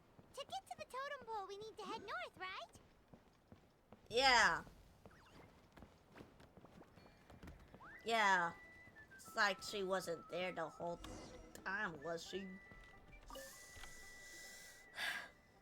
Hey, Chaska. Hey, Alba. Sorry. It's all right. I bet my dad talked your heads off, huh? What did he say? That you used to run away from home nearly every day, and that and half of your peers got beaten up by you as a child. I was sometimes a little impulsive back then. That's putting it mildly. The memories. It feels like it was only yesterday when we brought you back and had Cusco and his family take you in. Back then, no one imagined this feral child would grow up to be the strongest warrior of the Flower Feather clan. Huh? You were the one that brought Chaska back to the tribe? That's right. Elder Alpa was already a veteran rider by then. She spotted me while patrolling from the skies and tracked down my Kookasaur mom. Mom agreed it was time I tried to re-enter human society. But I didn't know the first thing about being civilized. I clashed with everyone who had to deal with me. And look at you now. renowned throughout the land as a peacemaker. How time flies. When the day comes that I can't fly anymore, it will be up to you to look after our tribe and our flying squad. You know me, though. I'm not a natural commander. I'm better off as a lone wolf on the front line. So stick it out at least a few more years, okay? Give Koyer and the others time to come into their own. Oh, stop. Wait, so isn't the leader just the strongest warrior in the tribe? At least Paimon figured that's how your tribe would work. Strength is certainly a core tenet in the Flower Feather clan. But strength means far more than martial prowess alone. If it all came down to individual strength, I'd struggle to call myself a warrior, let alone a member of the flying squad. Any fighter in the tribe could take me down. Really? Well, sorry to disappoint you. It was something I aspired to at one point. So much so that I went adventuring in the Cinder City, Natlan, to try and prove myself. But it was foolish of me. I wasn't ready. Oh, we already solved that conflict. I came back empty-handed and seriously injured. I did it offline because the fact that I survived was something. It wasn't really worth streaming. But after that, I never seriously considered myself a strong fighter. And yet, you still managed to become the leader of the flying squad, thanks to your experience and determination. All while battling those old injuries. Let's shelve this discussion for now. Traveler, Paimon, there are some simple refreshments on the table. Please help yourselves. Yes! Paimon was waiting for that part! Didn't you just gorge yourself out with a whole bunch of volcano cakes? They were for the snack stomach. The refreshment stomach still has plenty of space. How many stomachs do you have? 10,000? Jeez, so... Paimon is so full. Well, if you're enjoying our hospitality, feel free to stay with us as long as you like. Elder Alpa? There's, something's come up. Hmm? What happened? Is it serious? Shall I deal with it? It's... Some merchants showed up, not from our tribe. They said they're here to discuss some potential collaboration with us. Why now? This is terrible timing. There are a few wingless that we haven't managed to reach yet, and we still haven't inspected the retrial arena. I guess that's what it becomes of an Let me elder, handle huh? the other errands while you meet with the merchants. You shouldn't be trying to do everything at your age. You should help too. Seems only fair after all that food we ate. We're not here for a free lunch. Huh. Well, much obliged. Paimon. Jessica, the remaining wingless are all people you know. Let's see.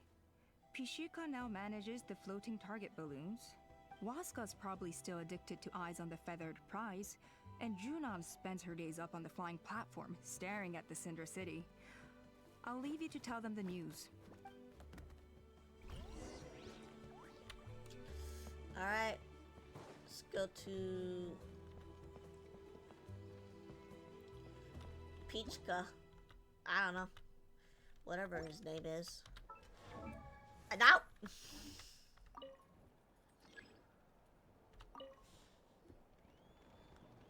Are you sure you don't want to reconsider, Pashika? I appreciate it, boss.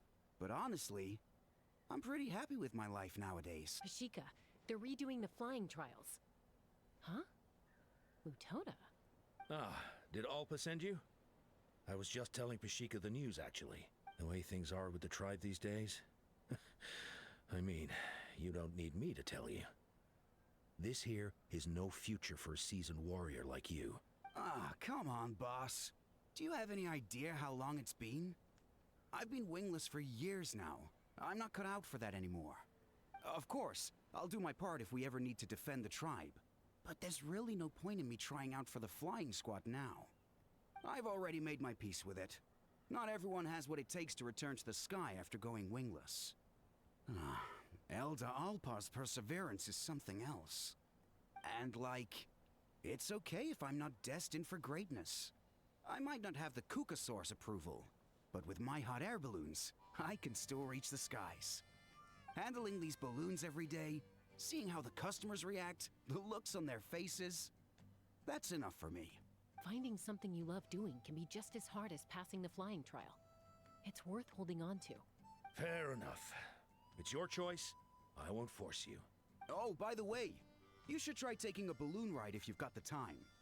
Once you've been up there for yourself, you'll see why I love it so much. Better luck next No time. problem. If you ever want to give it a try, you know where to find me.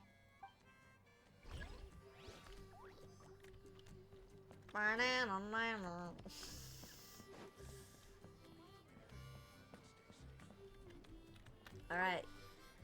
Go with this guy that looks like... Retrial? What's the point? I pretty much treat life like it's a game.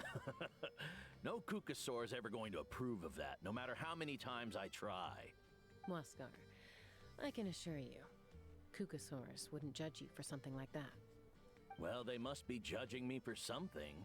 Maybe I lack fighting spirit, or just don't have the talent. Not everyone's a natural like you. Don't waste your time on me. You'll have better luck with the ones who still have their heads in the clouds. In the meantime, I think I'm gonna treat myself to a few more games of Eyes on the Feathered Prize. Yeesh, there's Wingless, then there's being a total lost cause. He used to be a fierce warrior, actually. But fighting spirit alone won't win you the Kukasaurus approval. Are all Kukasaurs so strict? The ones in floating target balloons and Eyes on the Feathered Prize seem pretty chilled out. It's one thing to hang out and have fun, but quite another to take to the skies with a human life on your back. Giving a ride to someone who's unqualified endangers not only the rider, but also the Kukasaur themselves. If the rider makes a mistake, they both suffer the consequences. So we have a mutual understanding with the Kukasaurs. If someone isn't up to standard, we have to reject them. Even if it means breaking their hearts. Gotcha. Alright, last person to get to...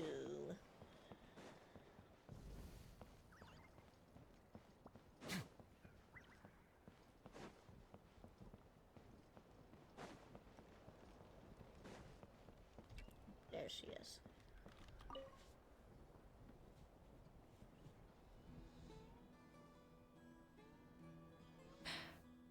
Hey, Junan. Gazing out at Ochkanatlan again, huh? Chaska? What are you doing here? Is something up? The flying squad is hosting retrials again soon. Wanna give it another try? Maybe you're forgetting the definition of wingless. I've failed so many times already that I've decided to call it quits for good. I'm done. Elder Alpa always goes out of her way to come and tell me when a new trial is coming up, and it's nice of her to think of me. But nothing's gonna change. I'm not going to suddenly pass just because they're holding another trial. They're making some big changes to the arena this time, so the flying experience should be smoother than before. Koyer's gonna try again. No, forget it. If I was genuinely good enough to make the squad, the location shouldn't affect my chances. A true rider can fly confidently whatever the conditions, like you and Elder Alpa. Shunan! They're redoing the... Huh? Chaska and the Traveler. You're already here. I guess they told you already then. Come on, let's go train together. I'm gonna sit this one out. What? Why? But you've always looked up to Elder Alpa. She went wingless after her injury and spent years drifting, but even she came back and made it in the end. If she can do it, why can't you? I mean, I don't have that kind of perseverance. And besides, the last thing I want to do is fail in front of her yet again. Oh, come on. You know you don't need to worry about that. Alright, well, how about we just treat this as you being my mentor? Then will you train with me? I mean... Enough umming and ahhing. Let's just get up in the air and figure it out as we go. Wait! Hold on, slow down. I can't keep up. Well, that's one way to do it. So she chose the hard way. They've been best friends since they were kids. If anyone knows how to get Junan out of a rut, it's Koyer. You helped Koyer deal with her internal conflict, and now she's done the same for someone else. You know, People often talk about how one conflict leads to another and so on. But sometimes in life, things spiral in a good direction instead. Yeah. So Act 1's completed. Got 2 more. We've notified all the wingless on the list now, right? Where to next? The trial arena.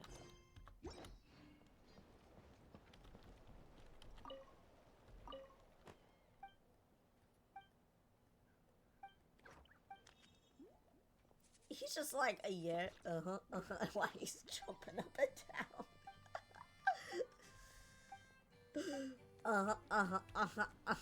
Oh yeah, yeah. I can see that.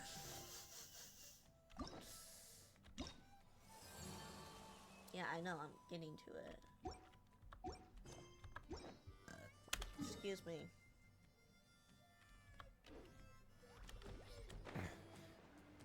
I went to Natland.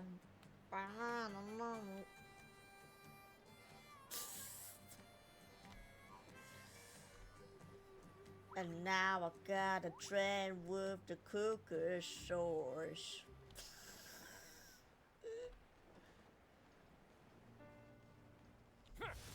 Oh, now it's all sappy?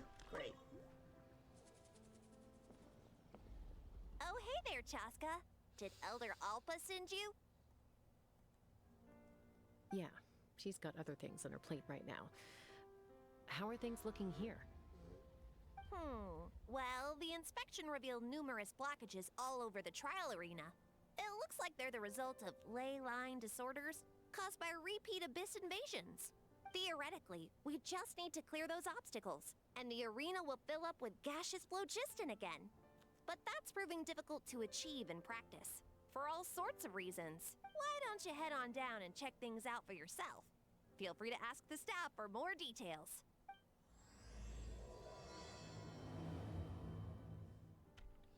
Alright, let's head over there.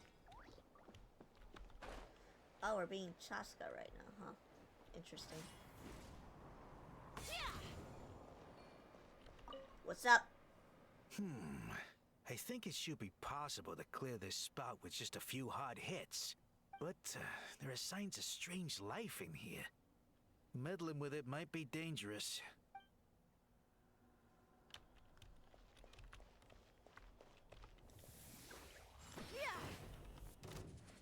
Like that? Hey, monsters!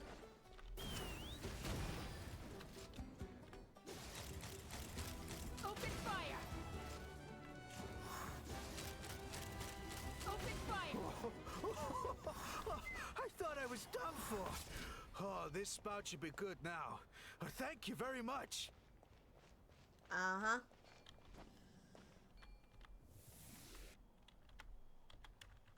Come on. Turn into the freaking bird!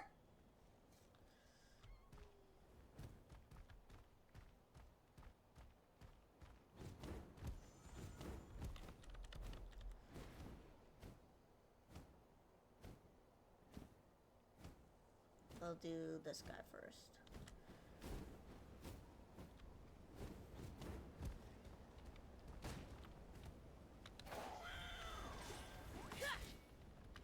Alright, what's up? How strange. Why is there so much solid phlogiston here? Well, it could be from the Children of Echoes.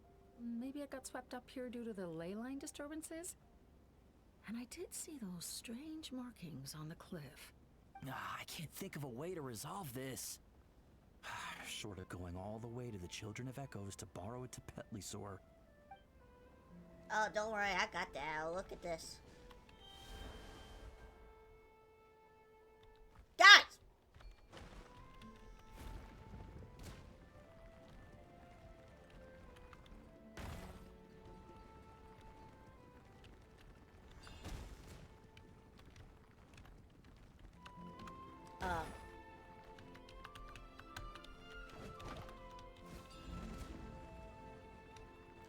Why I was stuck.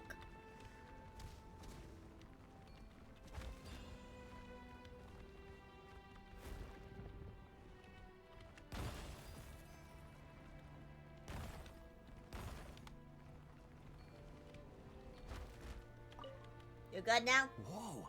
Did you see that? A Tepetli sword just showed up out of nowhere. Gee, I wonder. I told you guys to look. How did it get here? Just passing by, or... Huh. Well, not gonna argue with a good thing. The spout's clear. That's all that matters.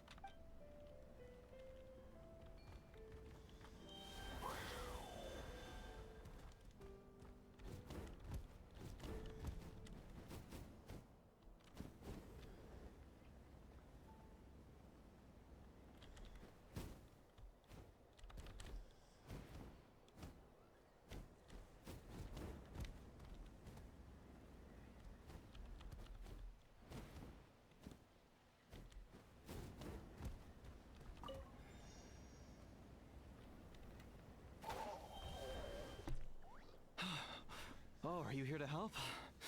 Thank goodness. There's no way I could do all this by myself. So the blockage here has to be cleared using a special bomb. But carrying explosives up that steep slope would be a recipe for disaster. If I dropped it or slipped and fell, I'd be blown to bits in an instant. So, Damn. my plan was to transport the bomb to the other side, then send it over in a hot air balloon. All I need now is for someone else to strike the balloon at the right moment, dropping the payload right on top of the spout, and problem solved. What do you think? Simple enough, right? Yeah. Huh? Oh, that one.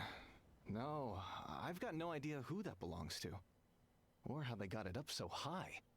I just wish I could fly up there and check out what kind of tech they're using.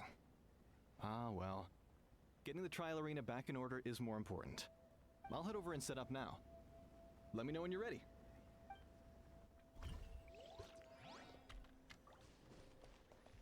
All right! Get ready!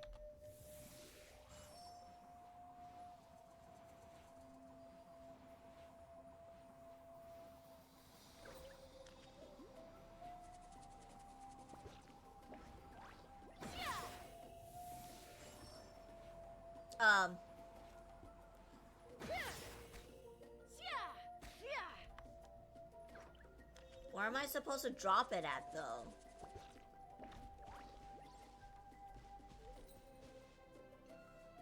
Dude, you're supposed to tell me where to drop it! All right! Get ready!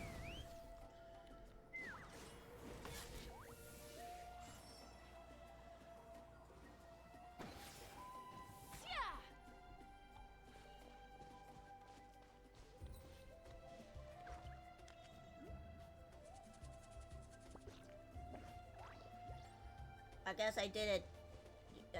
I guess I didn't do it. Like, what the hell am I supposed to be doing? Where is it supposed to be go? Where is it supposed to go?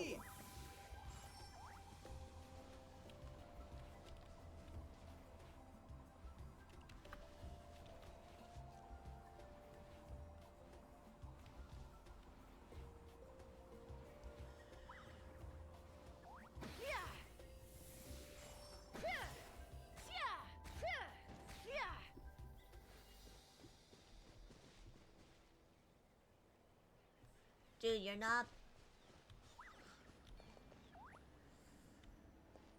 All right! Get ready!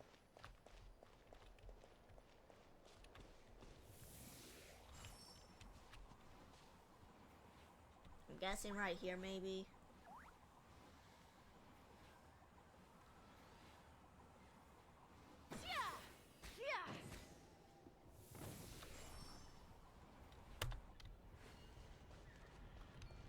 God.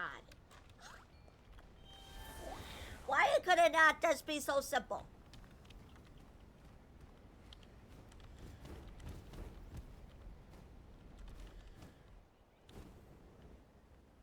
Alright, let's go see what these guys need.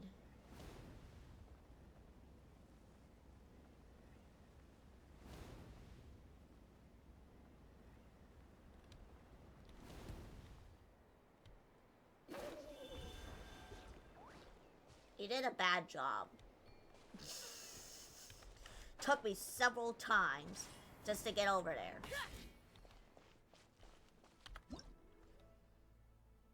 Oh, okay.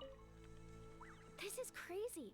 I put all of my strength into it, but it just won't break. Maybe Inkanak was right after all. If a stable structure is formed inside the solid phlogiston, I'll need to hit all the weak spots at the same time to break it. But how am I supposed to do that? Gee, I wonder, because they just gave me a freaking tutorial about it.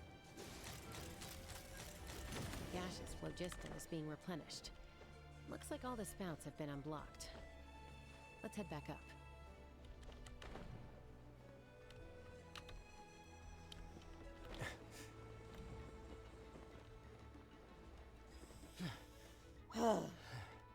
God.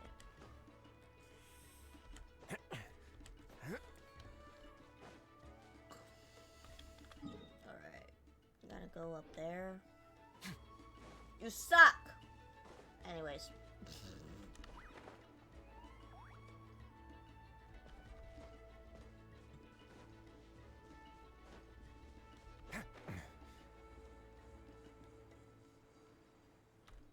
Alright. Wow, you took care of everything in no time at all. Incredible work. Now we just have to wait until the gaseous phlogiston is fully replenished. Then we can kick off the retrials.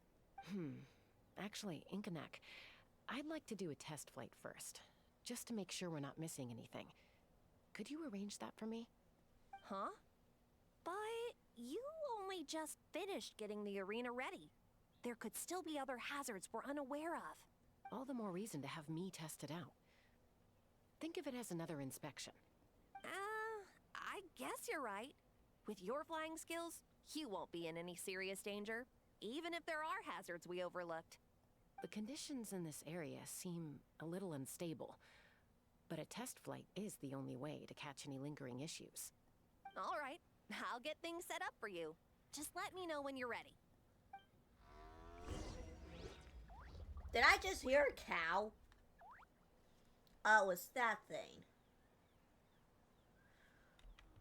Why are you looking like a giraffe but you sound like a fucking cow? Are you ready? This should be a piece of... All right. Then...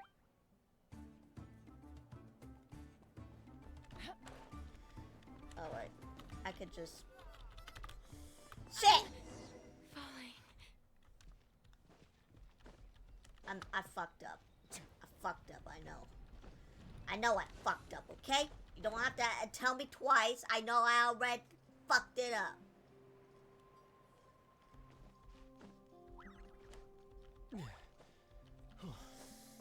Supposed to use the E and not the gliding. I'm sorry. I'm not used to it.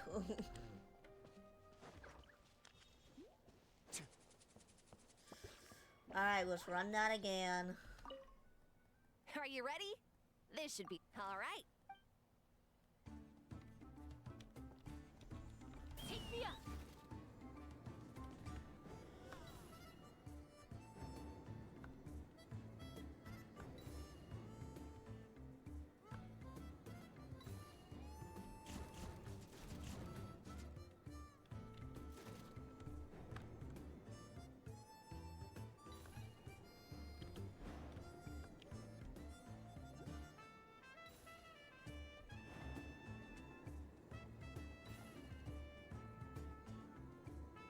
Open fire!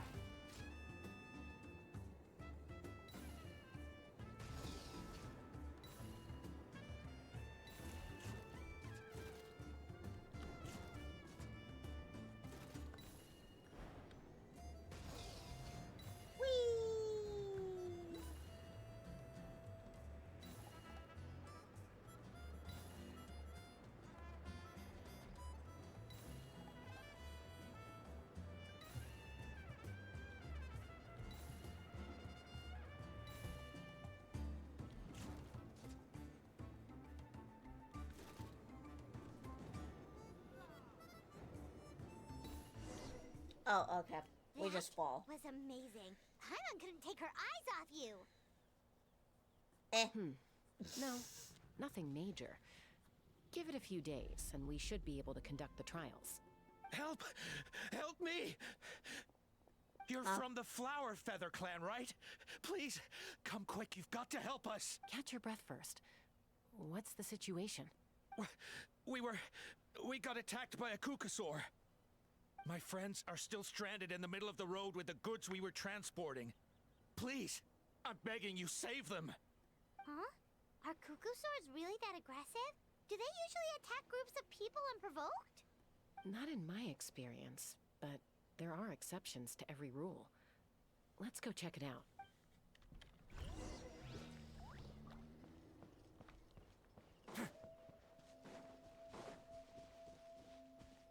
Ouch! I've never seen such an aggressive Kukusaur.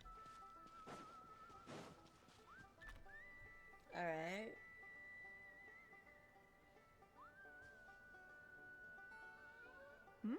Tasca?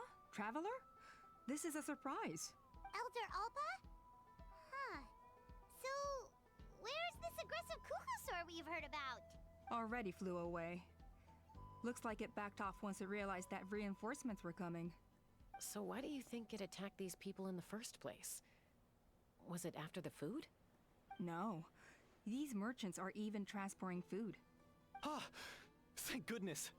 The phlogiston wings are intact! Phlogiston wings. Thank you so much for coming to our rescue. These phlogiston wings are our most prized goods. If anything happened to them, it would ruin us. Wait a minute. Are you the merchants that were looking to collaborate with us? Wormy told me about you. Yeah, that's us. So I take it you're Elder Ulpa? I am. You must be exhausted from your journey, not to mention shaking up from the attack. Let me bring you back to our tribe to rest. We can talk business after you've recovered. But Elder Alpa, what about the Kukasaur attack? Well, our guests here weren't seriously injured, and their goods are intact. Perhaps that Kukasaur was just having a bad day. There are so many of them around here. You'd expect something like this every once in a while. I don't think we need to pursue it any further. More importantly, how are the preparations for the flying trials going? Everything's on track. Huh? Did you say flying trials? What a coincidence! Sounds like a perfect use case for our phlogiston wings. You'll be pleasantly surprised by what they can do. Oh, really? Now I'm intrigued. Well then, let's forget all about this Kukasaur attack for now. We have some serious business to discuss.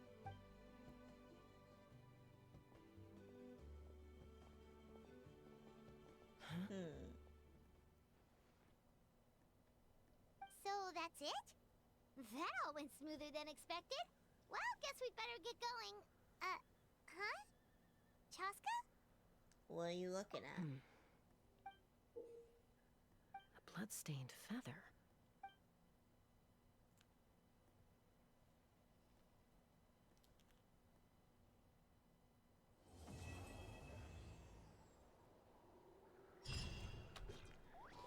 The Flower Feather Clan should be about ready to hold the new flying trials by now. Let's go check it out.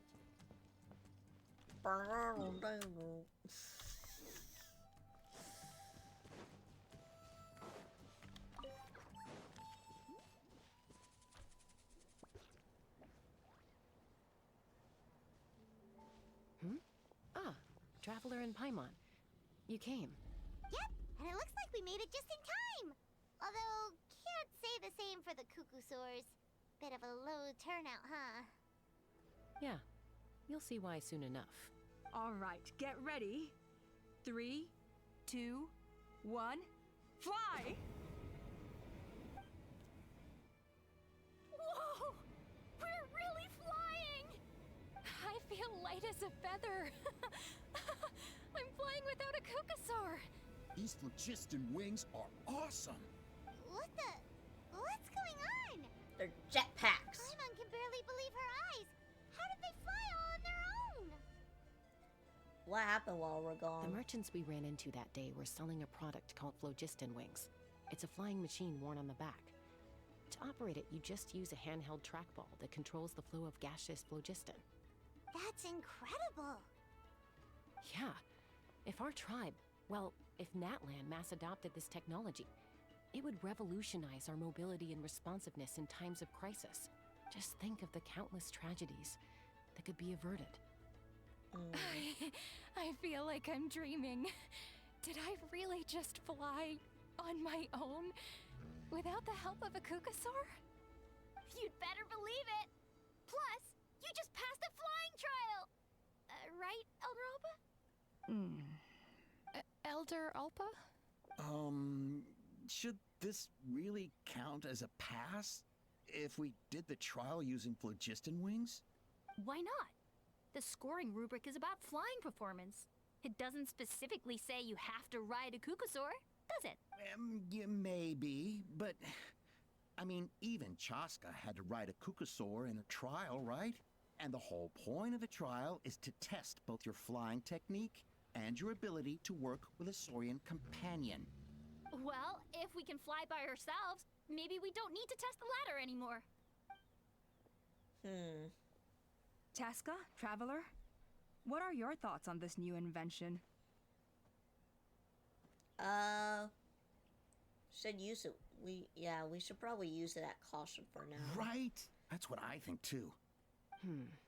I agree that they have strategic value. But I don't think it makes any sense to evaluate candidates by the current testing standards if they're using phlogiston wings.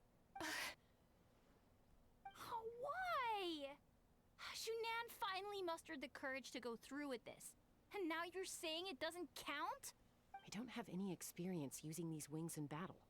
Nor is it immediately obvious how to incorporate them into the existing systems in our tribe.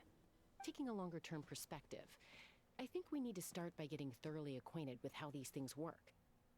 Then we can develop a new trial format with new assessment criteria, tailored to candidates using the phlogiston wings. You all raise valid points. But Chaska, while your proposal sounds perfectly reasonable, it would probably take years to put it into practice. We lost so many people in that war. These phlogiston wings could be exactly what we need to strengthen our forces and boost morale in this trying time. And as for real-world battle experience, there will be plenty of opportunities to gain that. I have high hopes for you, Junon. Huh? Hey, stop staring into space! Say thank you! Oh, thank you. Thank you, Elder Alpa. You have nothing to thank me for. Remember, the way you got your wings back was by relying on yourself. Oh, Elder Alpa! Bad news! Kukasaurs are attacking the merchants again! Again? Okay, everyone, stay put while I... Huh? Chaska? She knows what's up. She knows what's up. They're attacking them because of the wings or something. And then Elder Alpa There's something and with the others too? Anyway, let's go see what this is all about. There's something with that they have. And then the Kukusaurs are like, nuh-uh.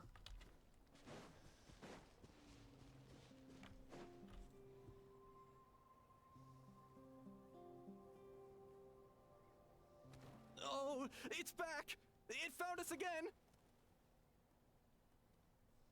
Run! Get out of here! Curses. She's really riled up this time. Hey! Stop running! We'll never outrun a creature with wings! Get back here and let's fight! Stop! All of you!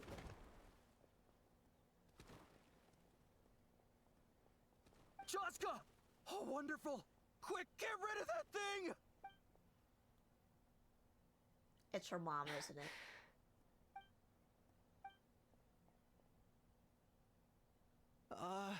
What's going on? Why isn't she doing anything? So it really is you, sister. Wait. Oh, sister. That Kukusaur is Chaska's sister?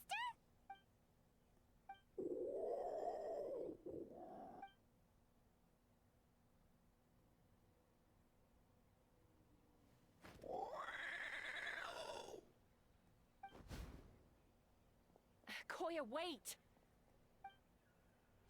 Is Chaska gonna be okay? Should we go check on her?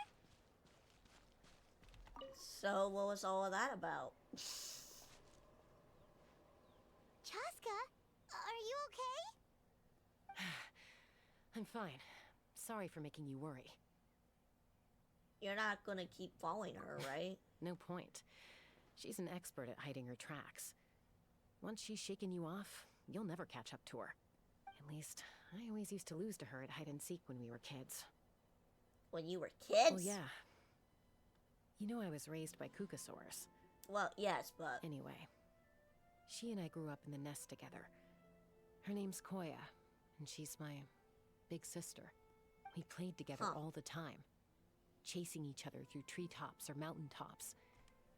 It felt like it would go on that way forever. Until the day I was sent back to live with the humans. Not all Kukasaurs are friendly towards people. Koya, for instance, she's fine with me because we grew up around each other, but she's not fond of other humans. When Mom decided to send me away, Koya strongly protested, and after I left, she became more and more reluctant to interact with humans. Maybe she thinks that humans stole you away from her. It's a possibility, but in any case, we still stayed best friends at first. I had a hard time adjusting to life in the tribe. So whenever something went wrong, I'd run off into the wild and vent to Koya. Ah, so that's what Uncle Cusco was talking about. He said you seemed to prefer hanging out with Saurians to your own kind back then. Yeah, I did. I mean, makes sense. Gradually, everything changed. With a new mom and dad, a new tribe, and Koichi, I started getting curious about these humans. I made an effort to understand their behavior. The more time I spent with them, the less I spent with Koya. And then, one day, it was Koya's turn to leave the nest. She sought me out and asked if I was willing to leave the tribe and go live in the wilderness with her. As far as I can remember, that was the first time she ever approached a human settlement on purpose. So, how did you answer her? Well, I wouldn't be standing here talking to you if I'd said yes. In other words, you turned her No, down? I was torn. On the one hand, I'd already made up my mind to embrace my new family and accept my human identity. But I also knew that Koya wasn't a fan of humans, and I didn't want to disappoint her. She took my hesitation as an answer. She saw it as a personal betrayal, threw a huge fit, and then flew off. We hadn't seen each other since, well, until today. Not for a lack of trying, though. I tried asking Mom where Koya's new nest was so I could talk things out with her. But Koya had already asked Mom not to tell me where she'd moved to. It must be hard for Mom, being stuck between her two daughters. So I didn't press the issue. And I didn't go looking for her. But after today's event... If things carry on like this, I need to make sure I find her before anyone else. Even if she doesn't want to see me. For now, let's bring the wounded back to the tribe. And see what Mutota and Elder Alba have in mind.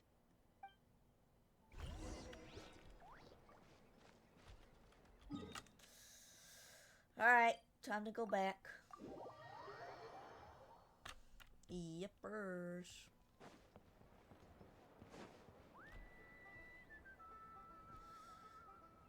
So, I hear there's been another Kukasaur attack. Ha! I knew it! They're wild animals, and they can't be trusted. Hey, show a little respect. The Kukasaurs are our partners. Maybe in the flying squad, but they don't give a hoot about the rest of us. Well, now that we have the phlogiston wings, do we even need the Kukasaurs anymore? Are you kidding? How are we supposed to protect our tribe without them? I didn't mean it like that. Huh? Protect our tribe? Or are you just scared that your precious flying squad will lose its prestigious position? You take that back! Hey! Things are changing so quickly. Tasca, there's a conflict emerging there. Aren't you going to nip it in the bud? The whole tribe's talking about this now. Breaking up a single fight won't solve anything. Yeah. The real source of conflict here is the phlogiston wings. And what happened with Koya. On any other day, people would just brush this attack aside. After all, clashes between wild Kukasaurs and humans are no more common than those between people. But now that the phlogiston wings have entered the equation, it's sparked a debate over whether our tribe needs the Kukasaurs at all. I worry that we risk repeating the mistakes of the Cinder City. Back then, Lord Ochkon's hatred of the Saurians nearly destroyed the peace forged by the Pyro Archon, Chaska. To prevent things from deteriorating further, I'd like to task you with restoring peace to the tribe. I will. Traveler, you've already done so much for Natlan, and the Flower Feather clan has no right to ask more of you. But... I'm in. Shut up. Plus, she's my friend, so... And don't forget about Paimon. Just leave this to us. Oh, shut up. This whole situation has unfolded so quickly that it's put us on a back foot. To tell the truth, it makes me a little suspicious. But didn't you just say that, you know, that you needed these things? It's like, oh yeah, but it'll take for years and whatever. You think someone might have to orchestrated all practice? this? It's possible. Leave it with me. I'll look into it. Also, Chaska, could you try to keep a low profile while you're out there digging around? We don't want to give our hand away. I'll do my best. Okay, so where should we start? This all began with Koya's attacks. If we can find out what led her to do it, that should give us something to work with. But will she ever talk to us? Unlikely. Given how she reacted when I showed up, I don't think she's forgiven me. If you want to resolve a conflict through dialogue, sometimes you need a third-party facilitator. Let's go see my mom. Time to go see Mama Bird. Oh, all the way over there, I guess.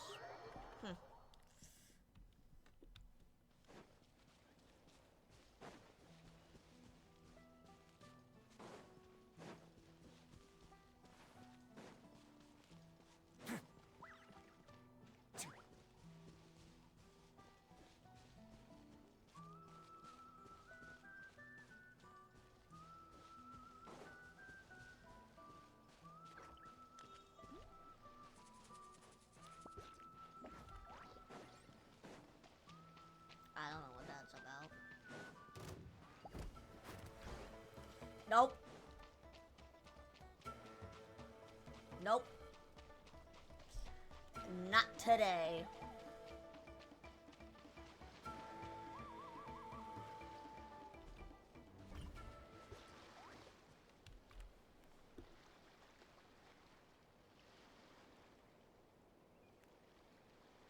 Wow, so this is where you used to live as a child? Mm-hmm. When I was little, we used to do this thing where I'd jump from the top of this tree, and Koya would fly over from the platform and catch me in midair.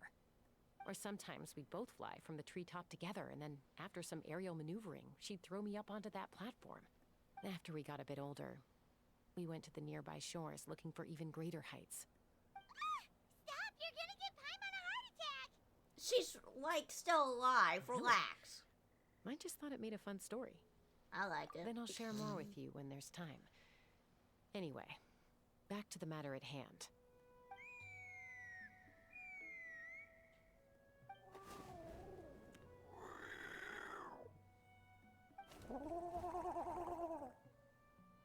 Hey, Mama Bird.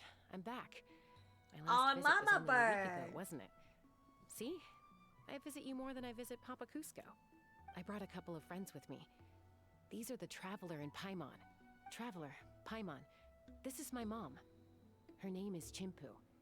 In the human tongue, anyway.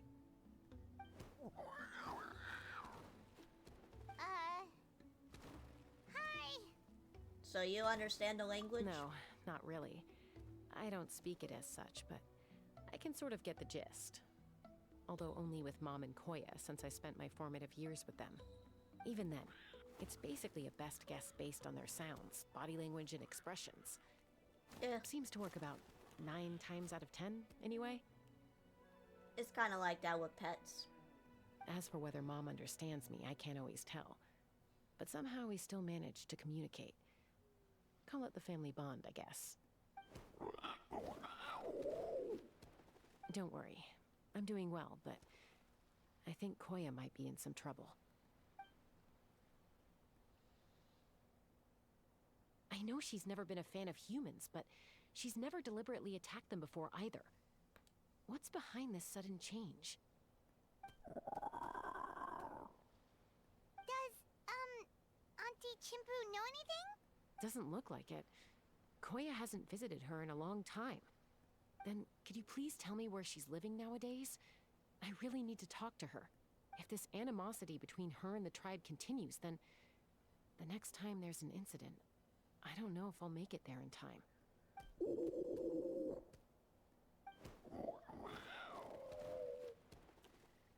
What did she say? She said she'll take us there.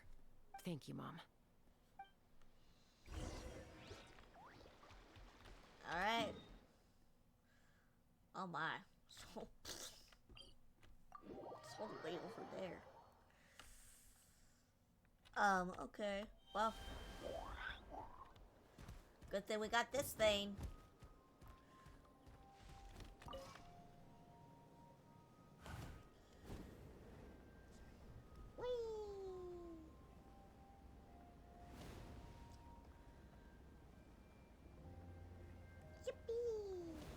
Why is my eye doing that? It's weird. I don't know. Like I have my both of my eyes open, but it's just the tracking. It's weird, I guess.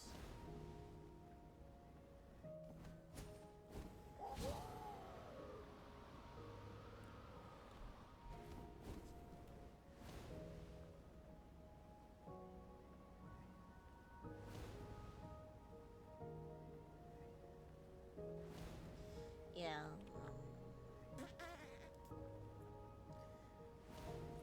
Probably should get like a. I know there's been like, what was it, Face or something like that. That's been kind of a newer tracking system.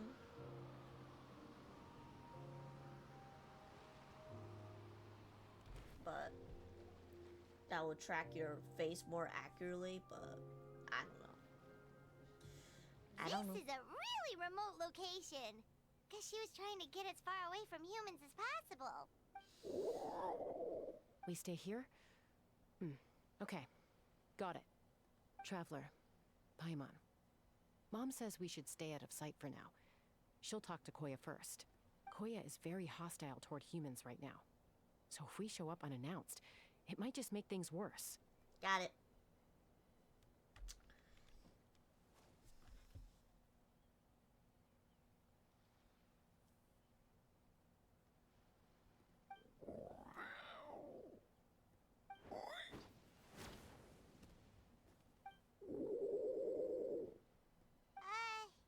Any idea what they're saying?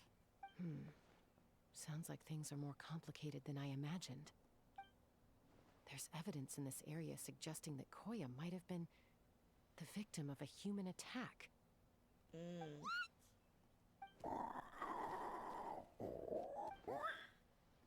No! What's wrong? It's Chime, Koya's child. The attackers kidnapped her. They came over the sea, under the cover of night, and they took Chime. What the heck? Who would do such a thing? I searched day and night, and finally found them. Does that mean it's the merchants? Well, no one saw this coming. Oh, yeah! T'Pol's contraption is working like a charm. Got her in one. Hey, there's another one. Wait, is that the one that got away last time? Who cares? Just get them all. T'Pol pays us per catch.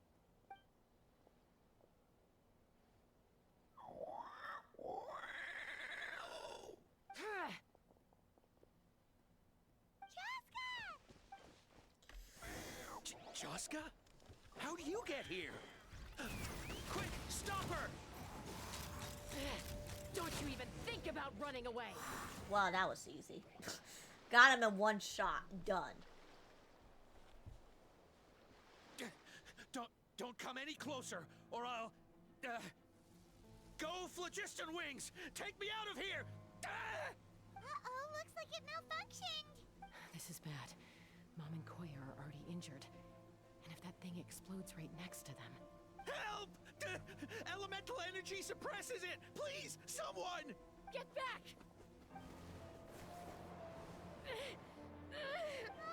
It's still going, and it's getting worse. Guess we need a more permanent solution. All right then.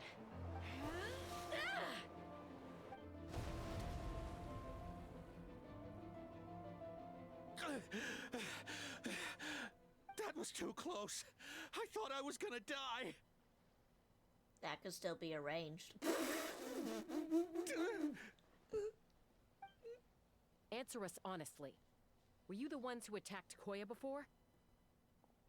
I am... No, it was... Well, she says it was you. If you deny it, we'll have other ways to make you talk. Just tell me, who sent you here? It was T'Pol. He told us to catch all the wild Kukasaurs we can find. And he also said that this Kukasaur has become a thorn in his side, so it needs dealing with urgently. T'Pol? Huh. Sounds familiar. But where from? Where is he now? Well, he tends to send his orders in writing. He pretty much never communicates with us in person. When he does, he wears a mask to hide his face. And whenever we trade Kukasaurs for phlogiston wings, we deal with his henchmen. So you didn't even make those wings? All we did was slap some labels on them and transport them over here, to make them look like they're imported. To make it harder to trace their origins. Why does he want to catch the Kukasaurs? I don't know, honest! Well, that's mighty convenient, huh? What about if I held a gun to your head? Would that change your answer? No need. I'm sorry. I'll tell you everything I know. T'Pol doesn't tell us much, but he always stresses that he wants them alive. So that gives us some clues. This is just a best guess, of course, but we suspect that the gaseous phlogiston stored in the trackballs is drawn directly from the Kukasaurs. What? Easy now. You're still injured. Hey, keep talking. Yes, ma'am. So, the gaseous phlogiston has to be highly refined in order to power the phlogiston wings. The slightest imperfection can have disastrous consequences, as you just witnessed. But the Kukasaurs have a natural ability to process gaseous phlogiston. So, if you use them as an intermediary, then...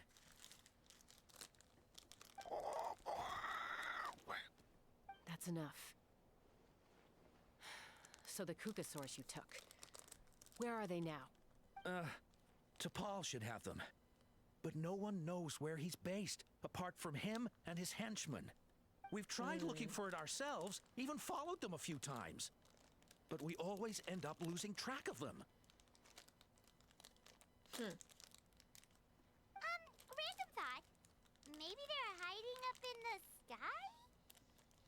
I guess this means that we can't go after the ringleader just yet. T'Pol.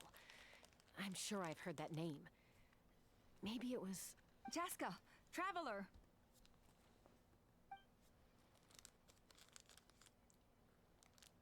Why did she sound so up close when she's like far away?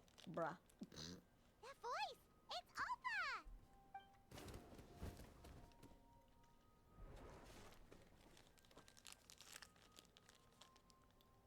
Elder Alba? What brings you all the way out here? Well, I was patrolling nearby when I heard the sound of an explosion. What's going on? I'll fill you in. I don't believe it. Elder Alba, does the name T'Pol ring a bell to you? I feel like I've seen it written down before. Maybe in a list of candidates for the flying trials? Huh? So he's a member of your tribe then? Well, makes sense. No. If he was a member of the Flower Feather Clan, I'd definitely know him. Or something, I don't know. I mean, in that flashback, he was wearing your clothes, clan clothes or whatever. We'll do investigating. Now that you mention it, I do remember a young man from outside our tribe who came to participate in our flying trials once. You were away on a mission at the time, which is probably why you don't remember him. He was a craftsman from the Children of Echoes, but he'd always dreamed of soaring the skies, so he wanted to join our flying squad. The Children of Echoes? That's rare. But despite his best efforts, he unfortunately failed to pass the trial and gain the Kukusaur's approval. In the end, he went wingless and returned dejected to the Children of Echoes. Wingless, huh? Maybe he invented the phlogiston wings to get revenge on the Kukusaurs. Perhaps. Or maybe it's simply his way of dealing with his regrets over his past flying endeavors. Either way, it doesn't Or excuse both. his abuse of the Kukusaurs. Both. I'm gonna take these guys back and expose the truth to the tribe. It's time for this conflict to end. Easy, Chaska. Remember what I said about keeping a low profile? The ringleader still hasn't shown himself, and this man's allegation about powering the phlogiston wings with Kukusaurs is only speculation. Bringing these men to the tribe now won't win over any current supporters of the phlogiston wings. In fact, it may even escalate the conflict further. After all, many are mistrustful of the Kukusaurs after recent events. Is that why T'Pol waited until now to try to capture my sister? I don't know. I mean, he did tell us to spread negative rumors about the Kukusaurs and slip some Mora to anyone opposed to them, but... Claire only attacked humans because they stole her child! Nevertheless, we will be hard-pressed to change people's minds while emotions are running high. Unless we have irrefutable evidence. We need to catch him Bravo! himself. My thoughts exactly. We need to In the catch the meantime, guy. leave these men with me. I'll escort them back to the tribe. I'll take the other members of their crew into custody too. They won't get another chance to stir up trouble. Fair enough. I guess finding T'Pol is gonna be the key to resolving this conflict. Let's hope the Children of Echoes have some info on him. Sorry, whatever it is, it'll have to wait till this is all blown over. I have to fix this situation before it spirals out of control. Mom, sis, rest up and get well soon. I gotta fly. Fly like a little birdie.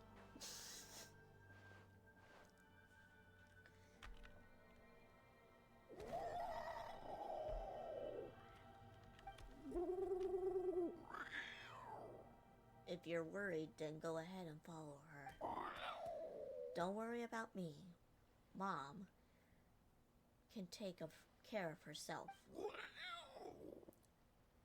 Got it. I just gave him some voices that popped in my head.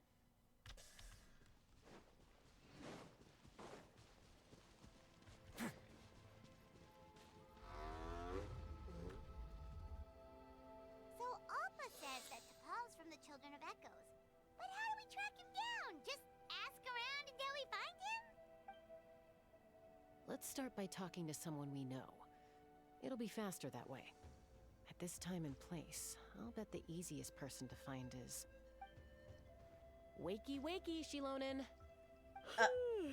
Oh, it's you. Okay, give me a second. I'll come down.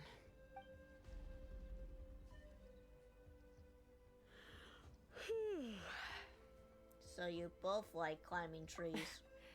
I climb trees to fly further and see farther. I don't usually stop for a nap. Well, we're not all like you. Always full of energy, even after flying around all day. Yeah. So, you've come all this way and interrupted my precious nap time. Might I inquire as to, why? I'm sorry, What? Shilonen, but it couldn't wait. Does the name T'Pol mean anything to you? He's a craftsman, apparently. Huh. T'Pol. Yeah, that rings a bell. I think that's Puma's child. Is he in the tribe right now? Nope, I'm afraid you're a few years too late. Why are you looking for him? Long story, but here you go. Huh, phlogiston wings. Wow, okay. The kid actually pulled it off. Well, looks like no more rest for me today. Pulls it off? You mean he's tried making something like this before? Yeah, he started trying to build a flying machine right after he got back from the Flower Feather clan. So right after he went wingless then. Was this flying machine anything like the gun you made me? You mean your gun that's harder to tame than the proudest Kukasaur? No, he wanted to build something that allows anyone to fly freely, even if they're not naturally gifted. But he never got very far back then, though. Blew up his workshop a few times and barely made it out alive. I never really kept up with him after that. His parents traveled a lot in their youth and only returned to the tribe after he was born. But they settled in a remote area and don't interact with other people much. Which means most people in the tribe don't know them very well. Your best bet is to chat to his direct family. I'll go get Puma. Wait for me in front of the workshop. I won't be long. Alright. Time to get us some information on the situation.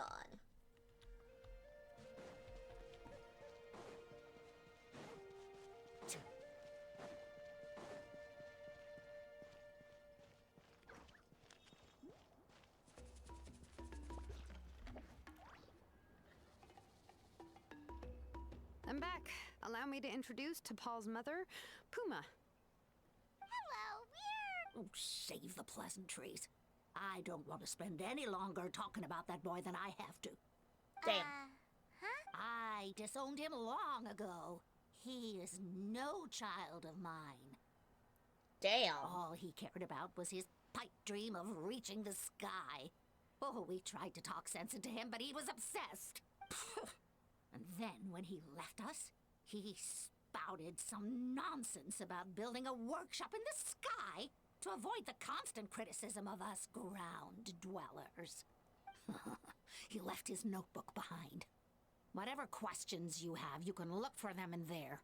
I am done talking about him. Damn. He's no son of mine. He never called me Mom anyhow.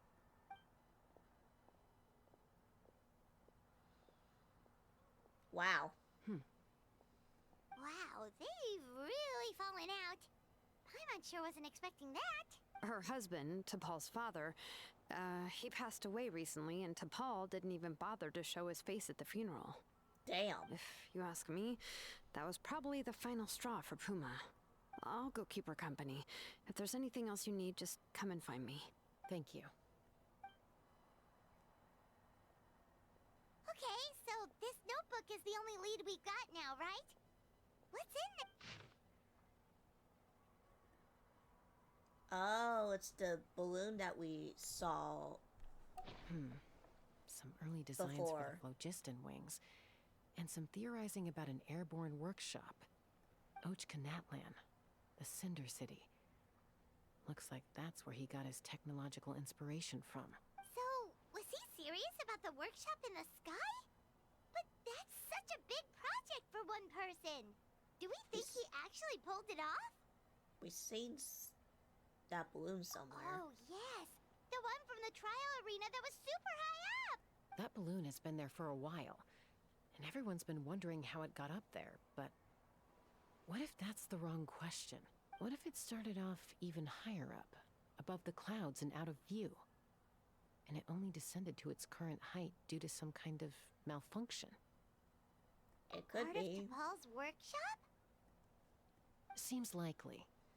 If T'Pol's base had been hiding above the clouds this whole time, that would definitely explain why Isidore couldn't find it. Paimon totally called it! But how do we get up there? Chaska, can you even fly that high? By myself? Possibly. But with a passenger, no chance. I doubt even phlogiston wings could take you up that high. At least, not without that relic T'Pol mentioned in his notebook. Yeah, and he's probably holding on to it. We'll have to find another way. You can fly that high. Nope. That's way beyond Paimon's altitude. Also, would you really expect Paimon to go up there and take on T'Pol by herself? True. Let's not worry. Just because we can't think of a solution doesn't mean no Just one else keep yapping until he's like, I'm not ah, the only stop flying it! expert in my tribe, you know.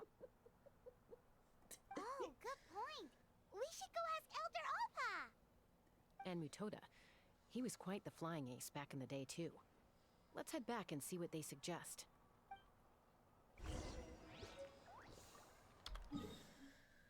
Alright. Going back here again.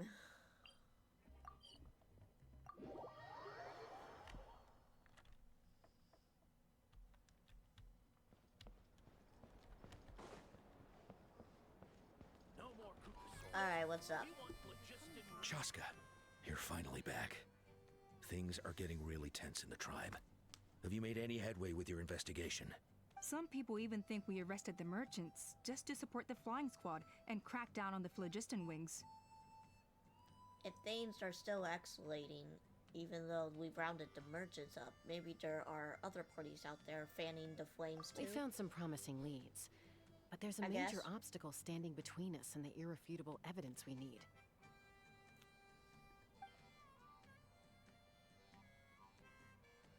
A relic from the Cinder City? So Och Khan's still managing to sow discord, even after all these years. An airborne workshop and a hot air balloon above the trial arena. And that's where you're trying to get to now? Any ideas how we get up there? Neither phlogiston wings nor a Kukusaur can take you that high up. Do you really think that's where T'Pol is hiding? You know what? There might just be a way. Really? Do you still remember those spouts in the arena? When they were all blocked, the gaseous phlogiston was trapped and unable to flow. But now, it's flowing freely. If we were to block them up again... You mean all of them except the one at the very top of the arena? To build up the pressure there? Precisely. With all the gaseous phlogiston flowing through one spout, it would create a high-pressure wind current. And then we just ride it up into the sky! Yes, it has its risks, but with Chaska's abilities, I think she could manage it. It's an extremely risky approach. But I agree that it's feasible. If you want to give it a try, check with Inkanak at the trial grounds. She can explain how to block the spouts. Chaska, if anyone has a hope of seizing this evidence from the high heavens, it is you.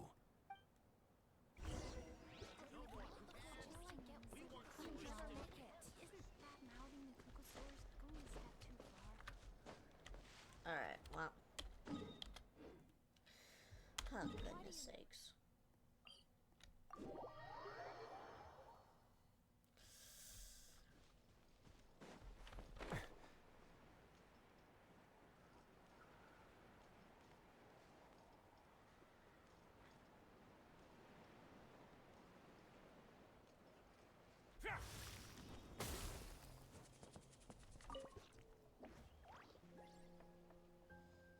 Goodness me, that is a very bold idea.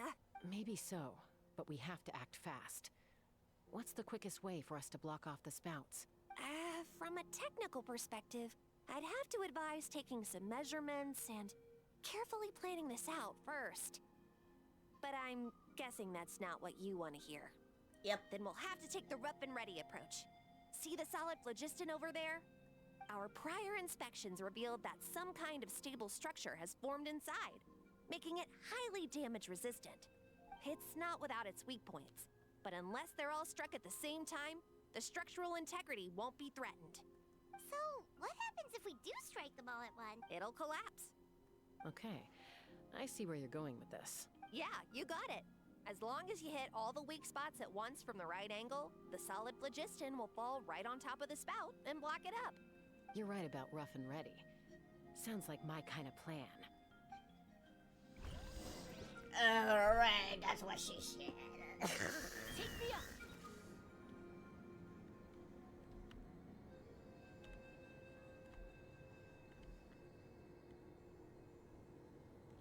Look! There's a chunk of solid phlogiston right over that spout!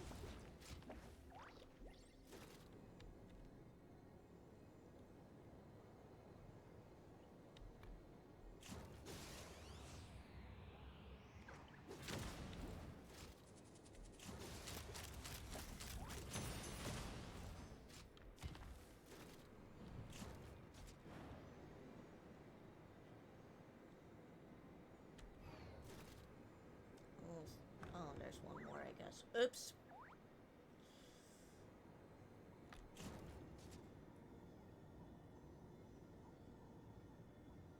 Riding in style.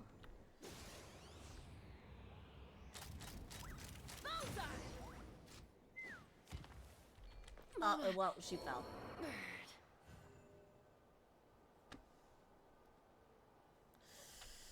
Oh my god.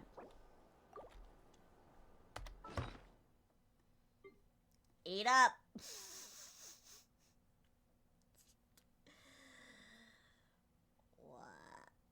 Why? Oh, why? Alright, that's good enough.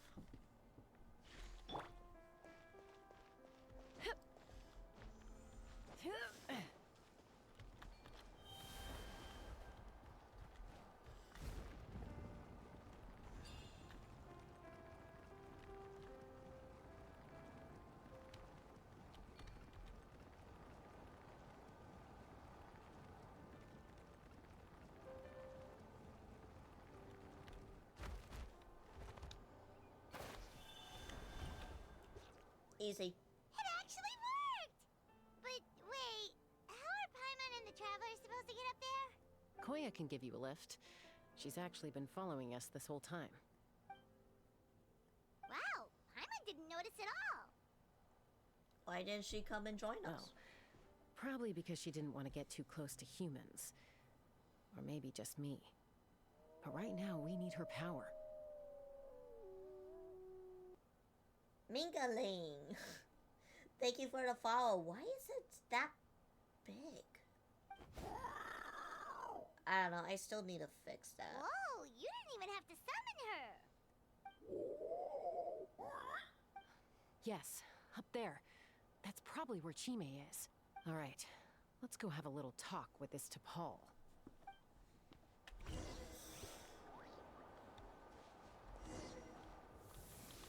Let's fly.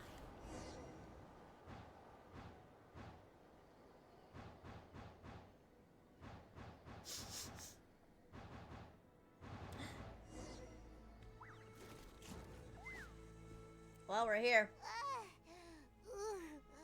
Haven't ever flown that fast before. She feels so ready to throw up. Do it somewhere else. Huh. Just as I thought. It might look like a regular hot air balloon from the outside, but up close, it's clearly been heavily remodeled. And sure enough, it only descended below the cloud line because the custom-built machinery malfunctioned. Can you tell what the issue is? I should be able to figure it out with DePaul's notebook. Thankfully, I know a little DIY from fixing up my guns when they're having issues. That should just about do it. Now all it needs is a nice hard kick. Maybe that works on your guns, but... Huh? We're really moving! Yeah.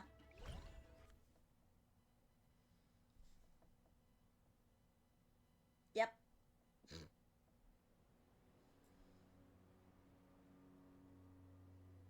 Oh, wow. Here it is! The workshop in the sky! Oh, you gotta see it to believe it. Makes you wonder why T'Pol even bothers with phlogiston wings when he has tech like this. Well, according to the notebook, the platform beneath us runs on components from the Cinder City. Those can't be mass-produced.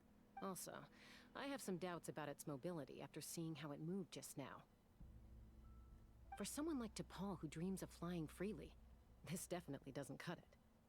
But if he's got that relic, he should be able to make a set of prototype wings for himself. Why bother making a whole flying workshop so he can mass-produce them? He's probably already built those prototype wings for himself. But this doesn't add up. If he's already achieved the power of flight, then he must have bigger dreams we don't know about. With any luck, we'll find the answers in his workshop. Alright, let's go.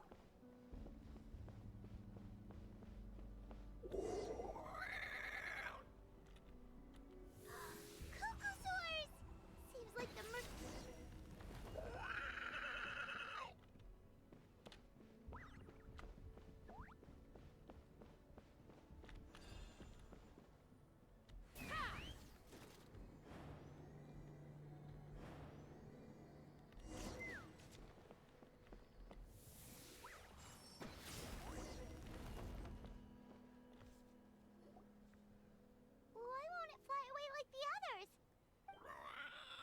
She's still breathing, but barely. By the looks of it, DePaul was using these cages to extract phlogiston from the Kukasaurs. Once a Kukasaur is drained of phlogiston, it becomes too weak to move. We'll have to come back for these ones after dealing with DePaul. There's another notebook here.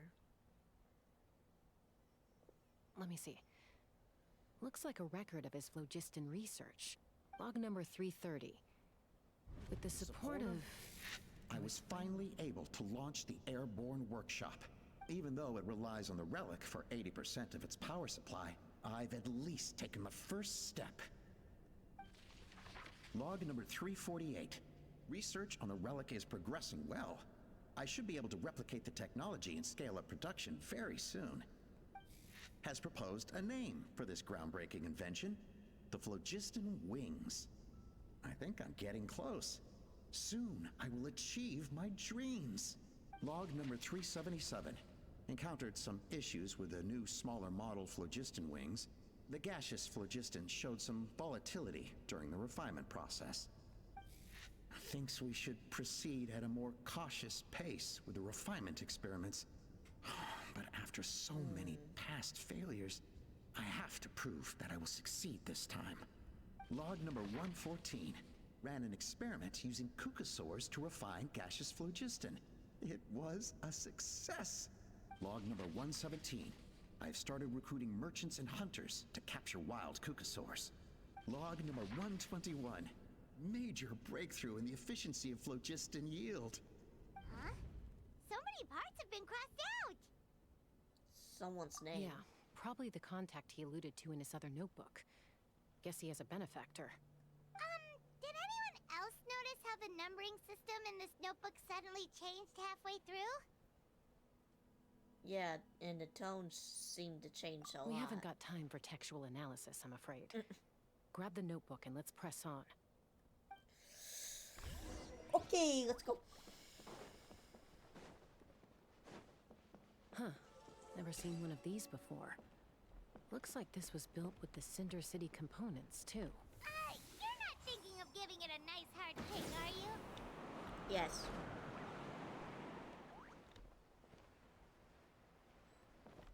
Take me up!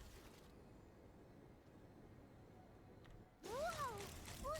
What's that mechanism doing? It's asking for a nice hard kick where it hurts. Aim for the weak spot. Done. There we go.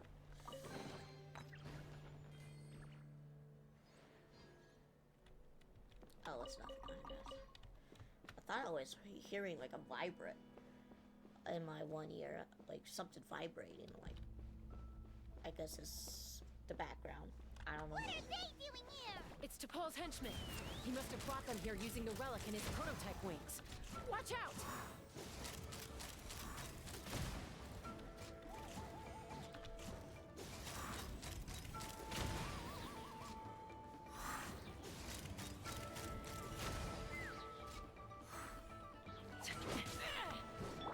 A moment, please. Easy. Easy. Hey, look here! More of DePaul's notes! Some useful information. Log number 403.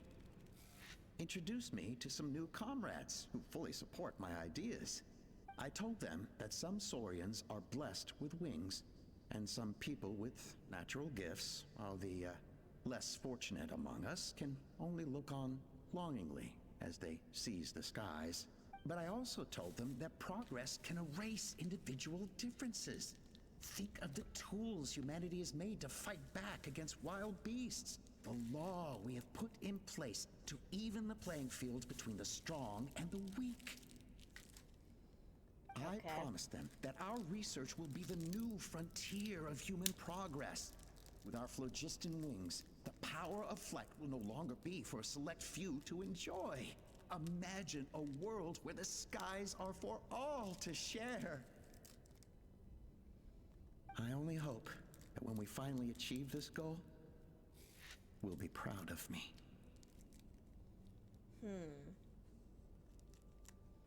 Imagine a world where the skies are for all to share. Yes, what a wonderful world that would be. But sadly, you're making it worse. If only it were possible. We could respond faster. And so many tragedies could be prevented. But DePaul, what about the Saurians you're draining dry of phlogiston? Yeah, brother. You're not sharing the sky. You're stealing it. Bad move. I won't let you get away with it. Chaska? I'm fine. Let's keep moving. I don't think we'll find anything else here.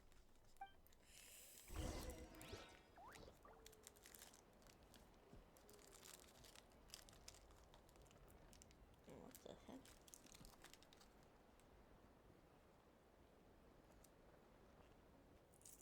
Hold on. Hold on just a second.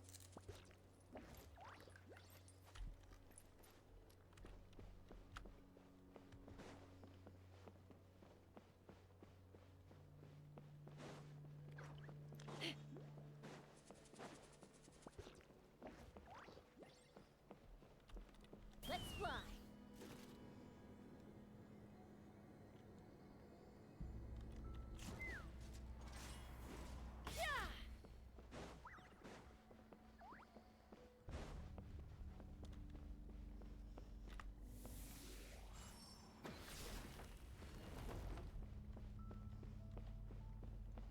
Poor birdie. Take me up.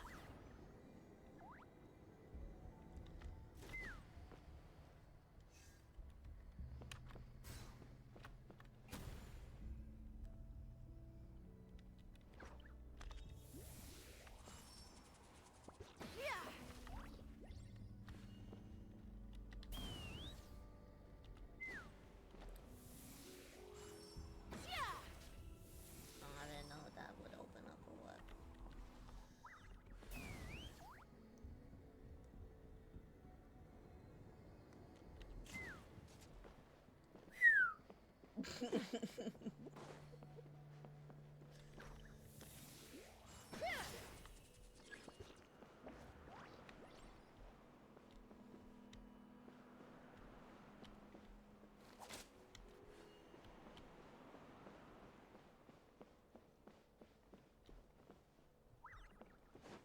How do I...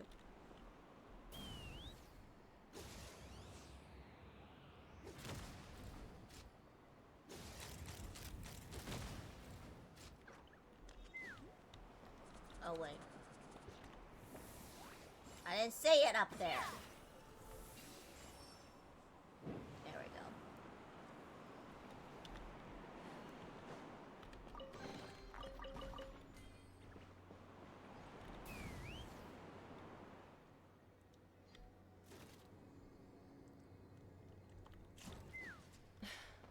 I can't believe he captured so many Kukasaurs. But right now, we have to focus on solving this problem at the source.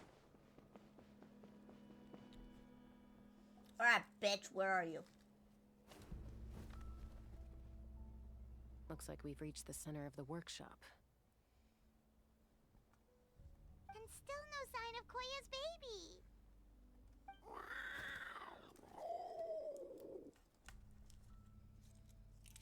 Let's search this area for now. If we still can't find Chime, we'll double back. Alright.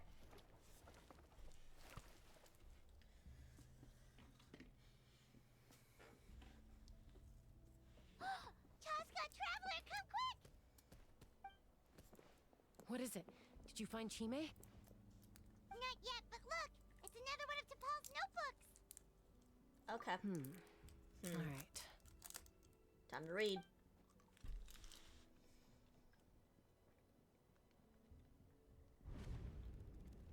Log number 428. We decided to restart the experiments on phlogiston refinement, but without telling. This is the final obstacle to the success of the Phlogiston Wings project. We cannot fall at the last hurdle. Log number 436. Earlier today, suggested using cucosaurs as an intermediary to extract refined phlogiston. It's certainly feasible, but anyway, as long as our secret experiment succeeds, I'm sure won't bring it up again. Log number 443. We will conduct the experiment tomorrow.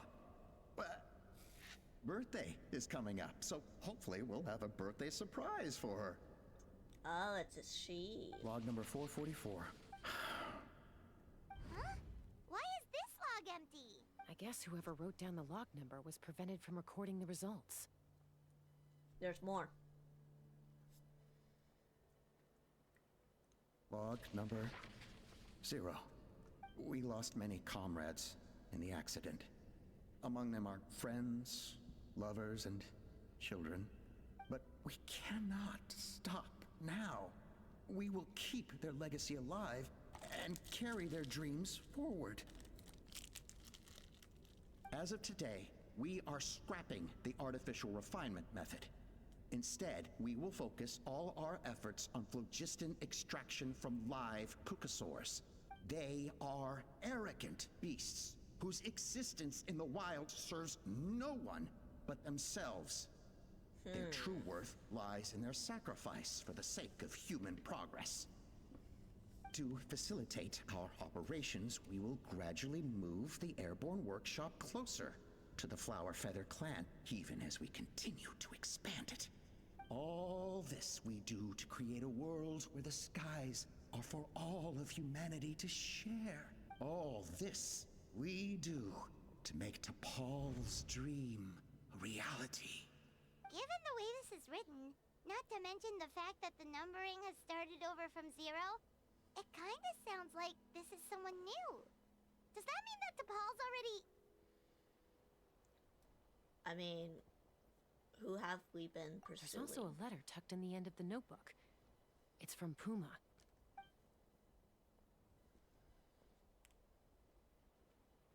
T'Pol, I don't know where you are right now, so I don't know how to reach you. My best bet is to send this letter to the Flower Feather clan. Your father is gravely ill. Oh, I know we've had our differences in the past, but he is still your father. Won't you come and visit him? Please. I know you never liked him and cared even less for me. All you ever yearned for is the sky. And your birth mother. But we'll still be waiting here for you if you do come back. This may be the last chance you'll get to see your father. So Puma's not T'Pol's real mom? Huh. Well, she did say he never called her mom, but I might assume she was just venting. We know that T'Pol's father passed away quite recently, and this letter looks recent. By contrast, the writing in this notebook is old and faded. It looks like the real reason T'Pol didn't attend his father's funeral is because he'd long since passed away himself. Then...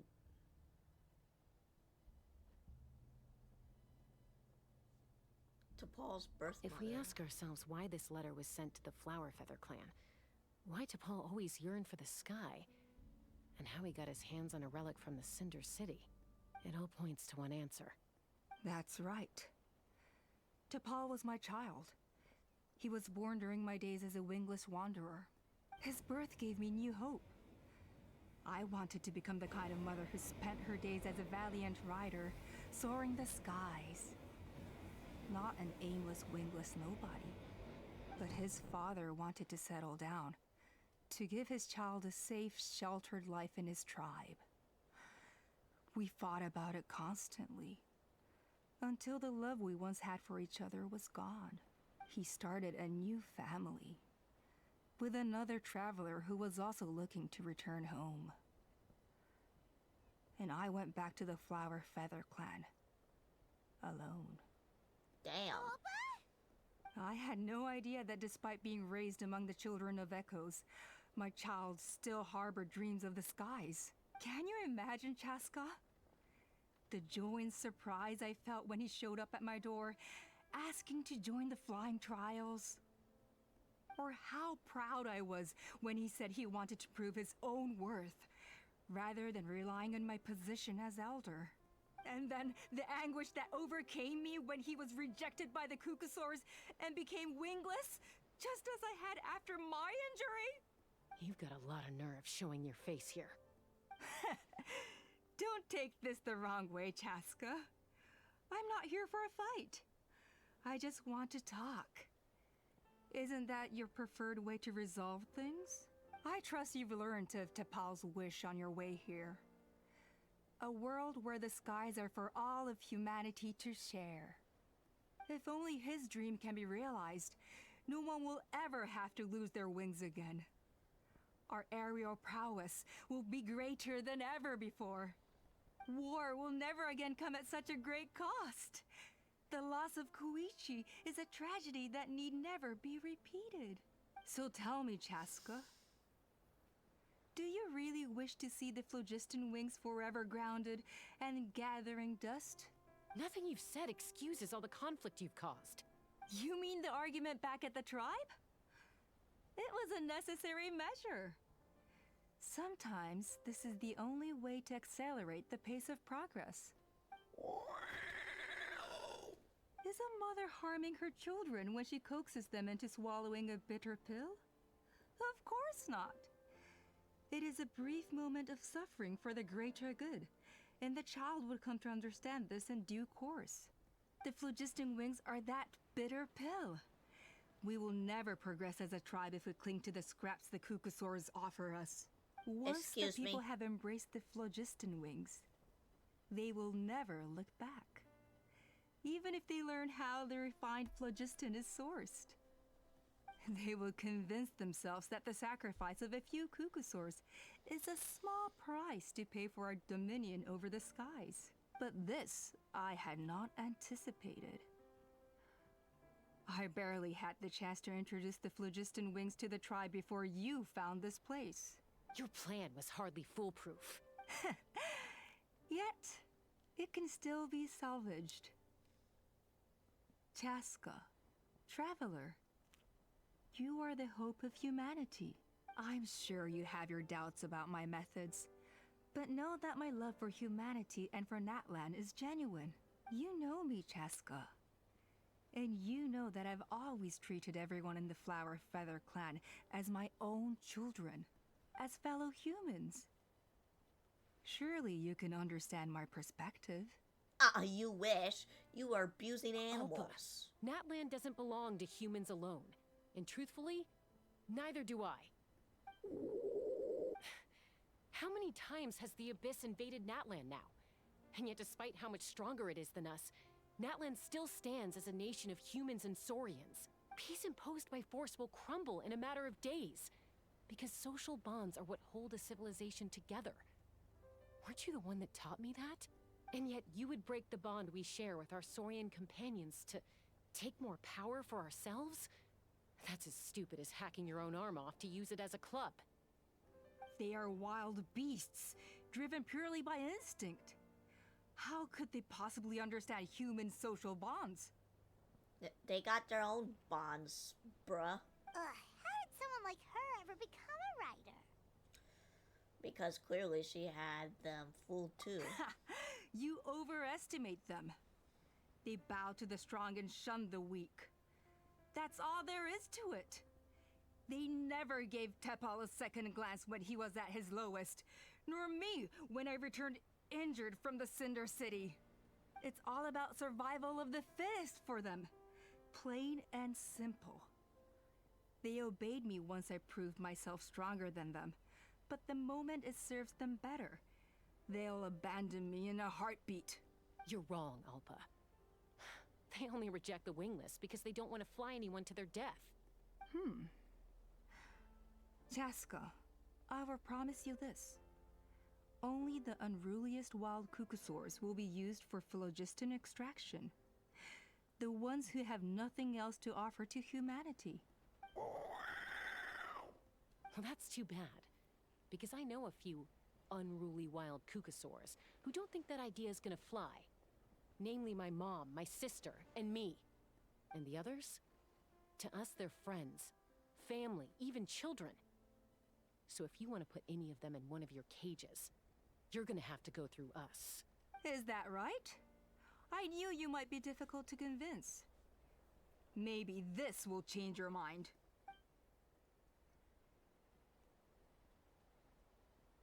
Uh-oh. Great. They're using this tactic.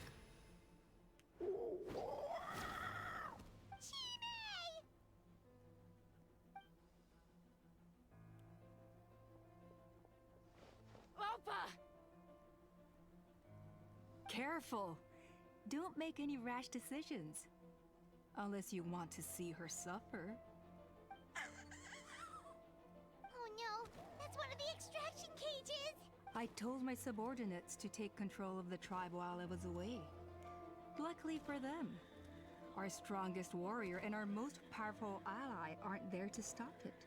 Take control? What are you planning to do with Mutota and his supporters? Merely accelerate their inevitable downfall. They cannot stand in the way of progress forever. It is not the move I wish to make, but I'm afraid you and your friends forced my hand. This is animal abuse. And since you insist on imposing me too, I have no choice but to keep you here until the dust has settled. So that's what you meant by I just want to talk. You never intended to negotiate. You just wanted to stall us. No, Chaska. I genuinely hoped I could win you over. You are the strongest warriors we have. Put down your weapons, and I promise you that no harm will come to this young Saurian. I just need you to stay here for the next couple of weeks or so, while my people consolidate their power. Then, I will give her back to you, and you'll be free to leave. Do you really think the Pyro Archon would like this? As long as the majority supports our vision. Even the Pyro Archon cannot meddle in our internal affairs. If I don't agree, then obviously she would know what's up. Your vision is deranged, and the Flower Feather Clan will never support asshole. You You sure dumbass. about that? Then wait here and see. Time will tell. What do we do? Even if the whole tribe fights back, Mutota's in grave danger! Stop delaying the inevitable! Drop your weapons and get into the cages, now! She's still holding Chime hostage. Is there really no other way?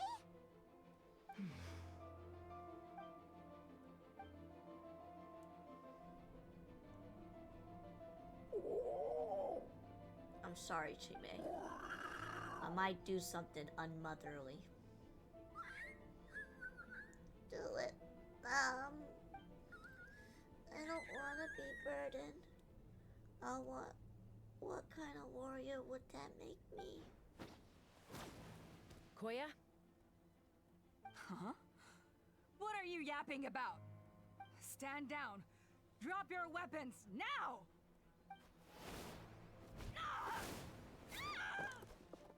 No! The relic! Now! Let's run!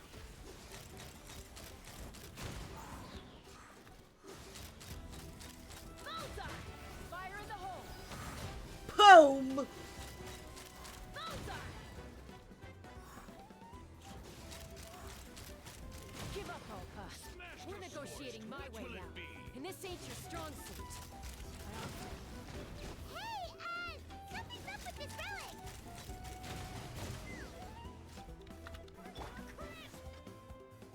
Oh, what?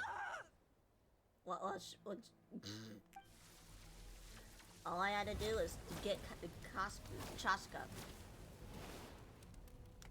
Uh-oh. No! What is she doing? She'll bring us all down with her! But why? We stabilized the relic! Maybe it got damaged in the fight.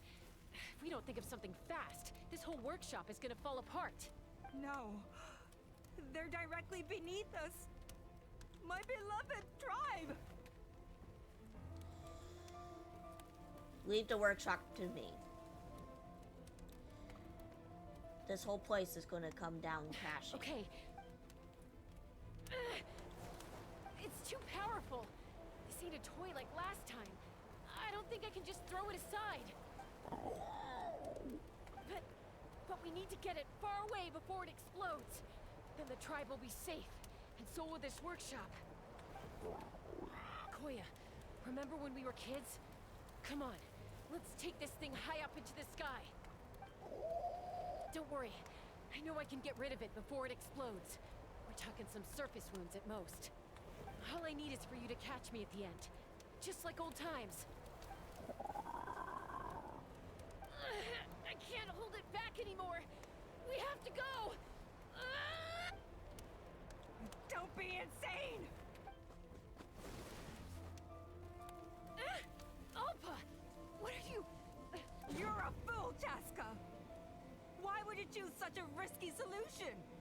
We cannot entrust the safety of our tribe to this wild Saurian! I'm the fool. You really think you can stand a better chance than me? She's gonna explode. Sure, it may be asking too much for an ex-wingless to escape the blast radius in time, but I can fly it a safe distance away, even if it's the last thing I do.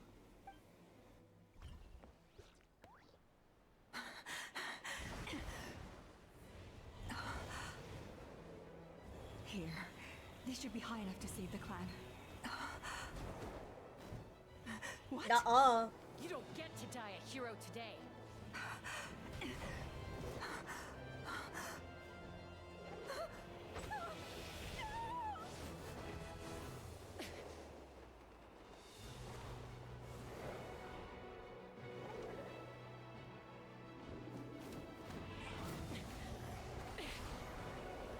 Oh shit, look at this.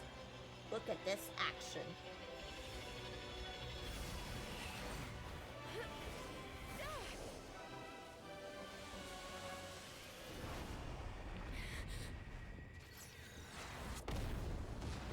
Oh shit.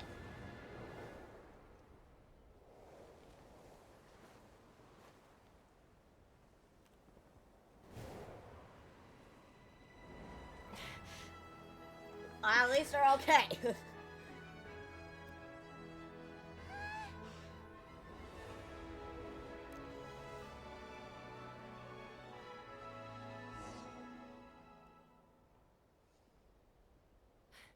Koya, are you hurt? Let me take a look at you. What do you mean, I'm fine? Didn't I tell you to catch me on your back? Why did you try to shield me from the blast? Accident? Yeah, right. Seriously, you're as stubborn as ever. Koya! How are things looking here? All it took was a little DIY. I guess. I think that's putting it mildly. I owe you one. Again.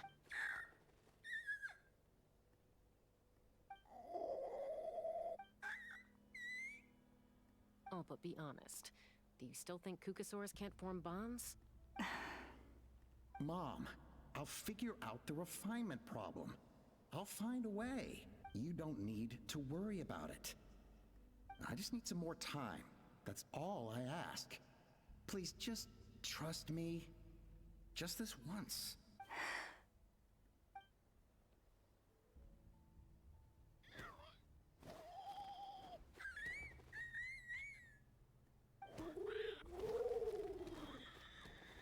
The Flower Feather Clan yield to the strong. And it's up to the winners to define what strength means. So it looks like it's my turn to yield. Koya!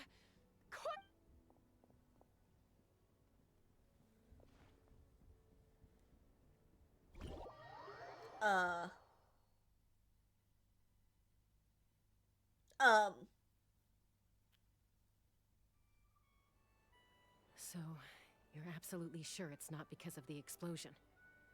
Yes, for the 10,000th time, I'm sure. The blast barely touched her. The reason she fainted was old injuries playing up, compounded by overexertion in recent days. The moment she finally relaxed, all the built-up stress finally caught up with her. And no wonder, honestly. She's just like you. Anyway, now you know how we feel when you go off risking life and limb. Your mother and I would both appreciate it if you lived less dangerously. You know she wrote to me from the Masters of the Nightwind, just to scold me for not doing enough to keep an eye on you. If she wasn't so busy with work, you can bet she'd come back here and chew us both out in person. I'll find an opportunity to apologize to her. I promise. You'd better. No more avoiding us, okay? And don't get me started on all the checkups you've missed. Got it. Got it. Huh? Koya, you're awake. I'll go let everyone know. Hey, but we're not done talking. What are we gonna do with her, Even after everything that's happened, she still hasn't figured out how to start the conversation with you. She keeps saying, I don't think Koya has forgiven me yet. But if you ask me, she's the one who's scared to open up and have an honest conversation. For all her confidence, she's a very sensitive soul underneath. You'd think as a peacemaker, she of all people would know how to reconcile with her family after a falling out. She must have been a handful growing up. Thank you for being there for her. And of course, thank you for keeping her safe when you were up there in the sky. Koya, Uncle Cusco, we're here! What are you talking about? I was just telling her that she's not to go chasing danger with Chaska ever again. Cusco, I understand how you must feel. But it's all thanks to Koya and Chaska's efforts that the airborne workshop didn't come crashing down on our heads. Oh, Paimon almost forgot to ask. They didn't hurt you while we were gone, did they? Thankfully, when her co-conspirators tried to arrest me, I was out coaching Koyer and Junan. The two of them were a huge help. They took care of things while I went around rallying the resistance. So, in the end, Alpa's would-be revolt didn't really get off the ground. And as it turns out, not all of the Wingless want to see our dear Saurian friends replaced with phlogiston-powered gizmos. I'm so sorry you got mixed up in this, by the way. We should have caught on to Alpa's scheme sooner. We could have saved so many Kukasaurs from getting hurt. Most of the airborne workshop has now been dismantled. We've just left one small, harmless part intact, and repurposed it as a jail for Alpa and her cronies. Let's see how they like being locked up in a sky prison. How the tables have turned. How the turntables... So, it looks like there's just one less conflict left to resolve. Peacemaker, you're up. I said I had to wait until things had blown over, didn't I? And now they have. But I still have no idea what to say. Koya, I just want to say, I'm sorry for how things went down back then. There's nothing to be sorry about. Humans or Saurian, we all grow up and form new bonds with new family and friends. And now I have come to understand why you choose to stay among the humans. Huh? Does this mean you're not mad at me anymore? That's right. There's that family likeness coming through again. A sip it. But that day when we ran into each other. Alright, I admit it. I was a little angry in the moment. I thought you were their accomplice. Huh? So then, when did you finally make your peace with it?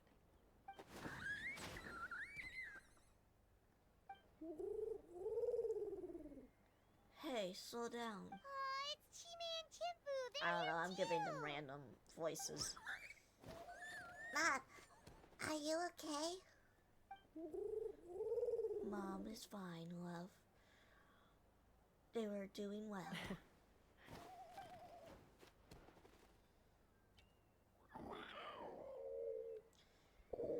I guess it was when it was my turn to embrace a new family on my own.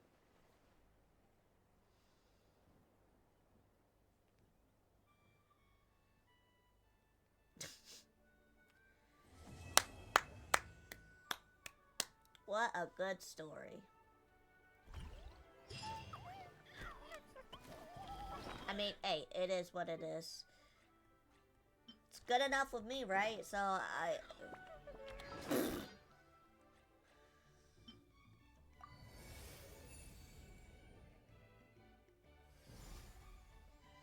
looks like we gained a symbol. Yippee!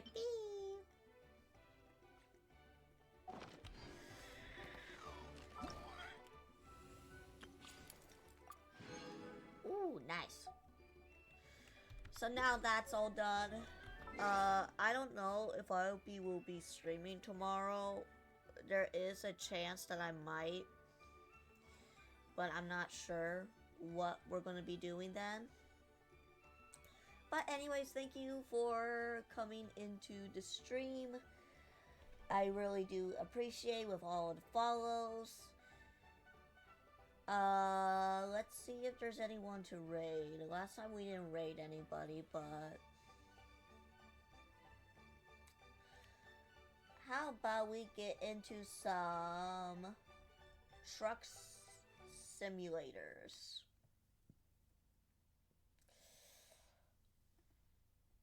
So right now we're gonna raid a Big Chris. Big Chris. And he's just doing American Truck Simulator. Alright, I will see you in the next stream then. Bye-bye!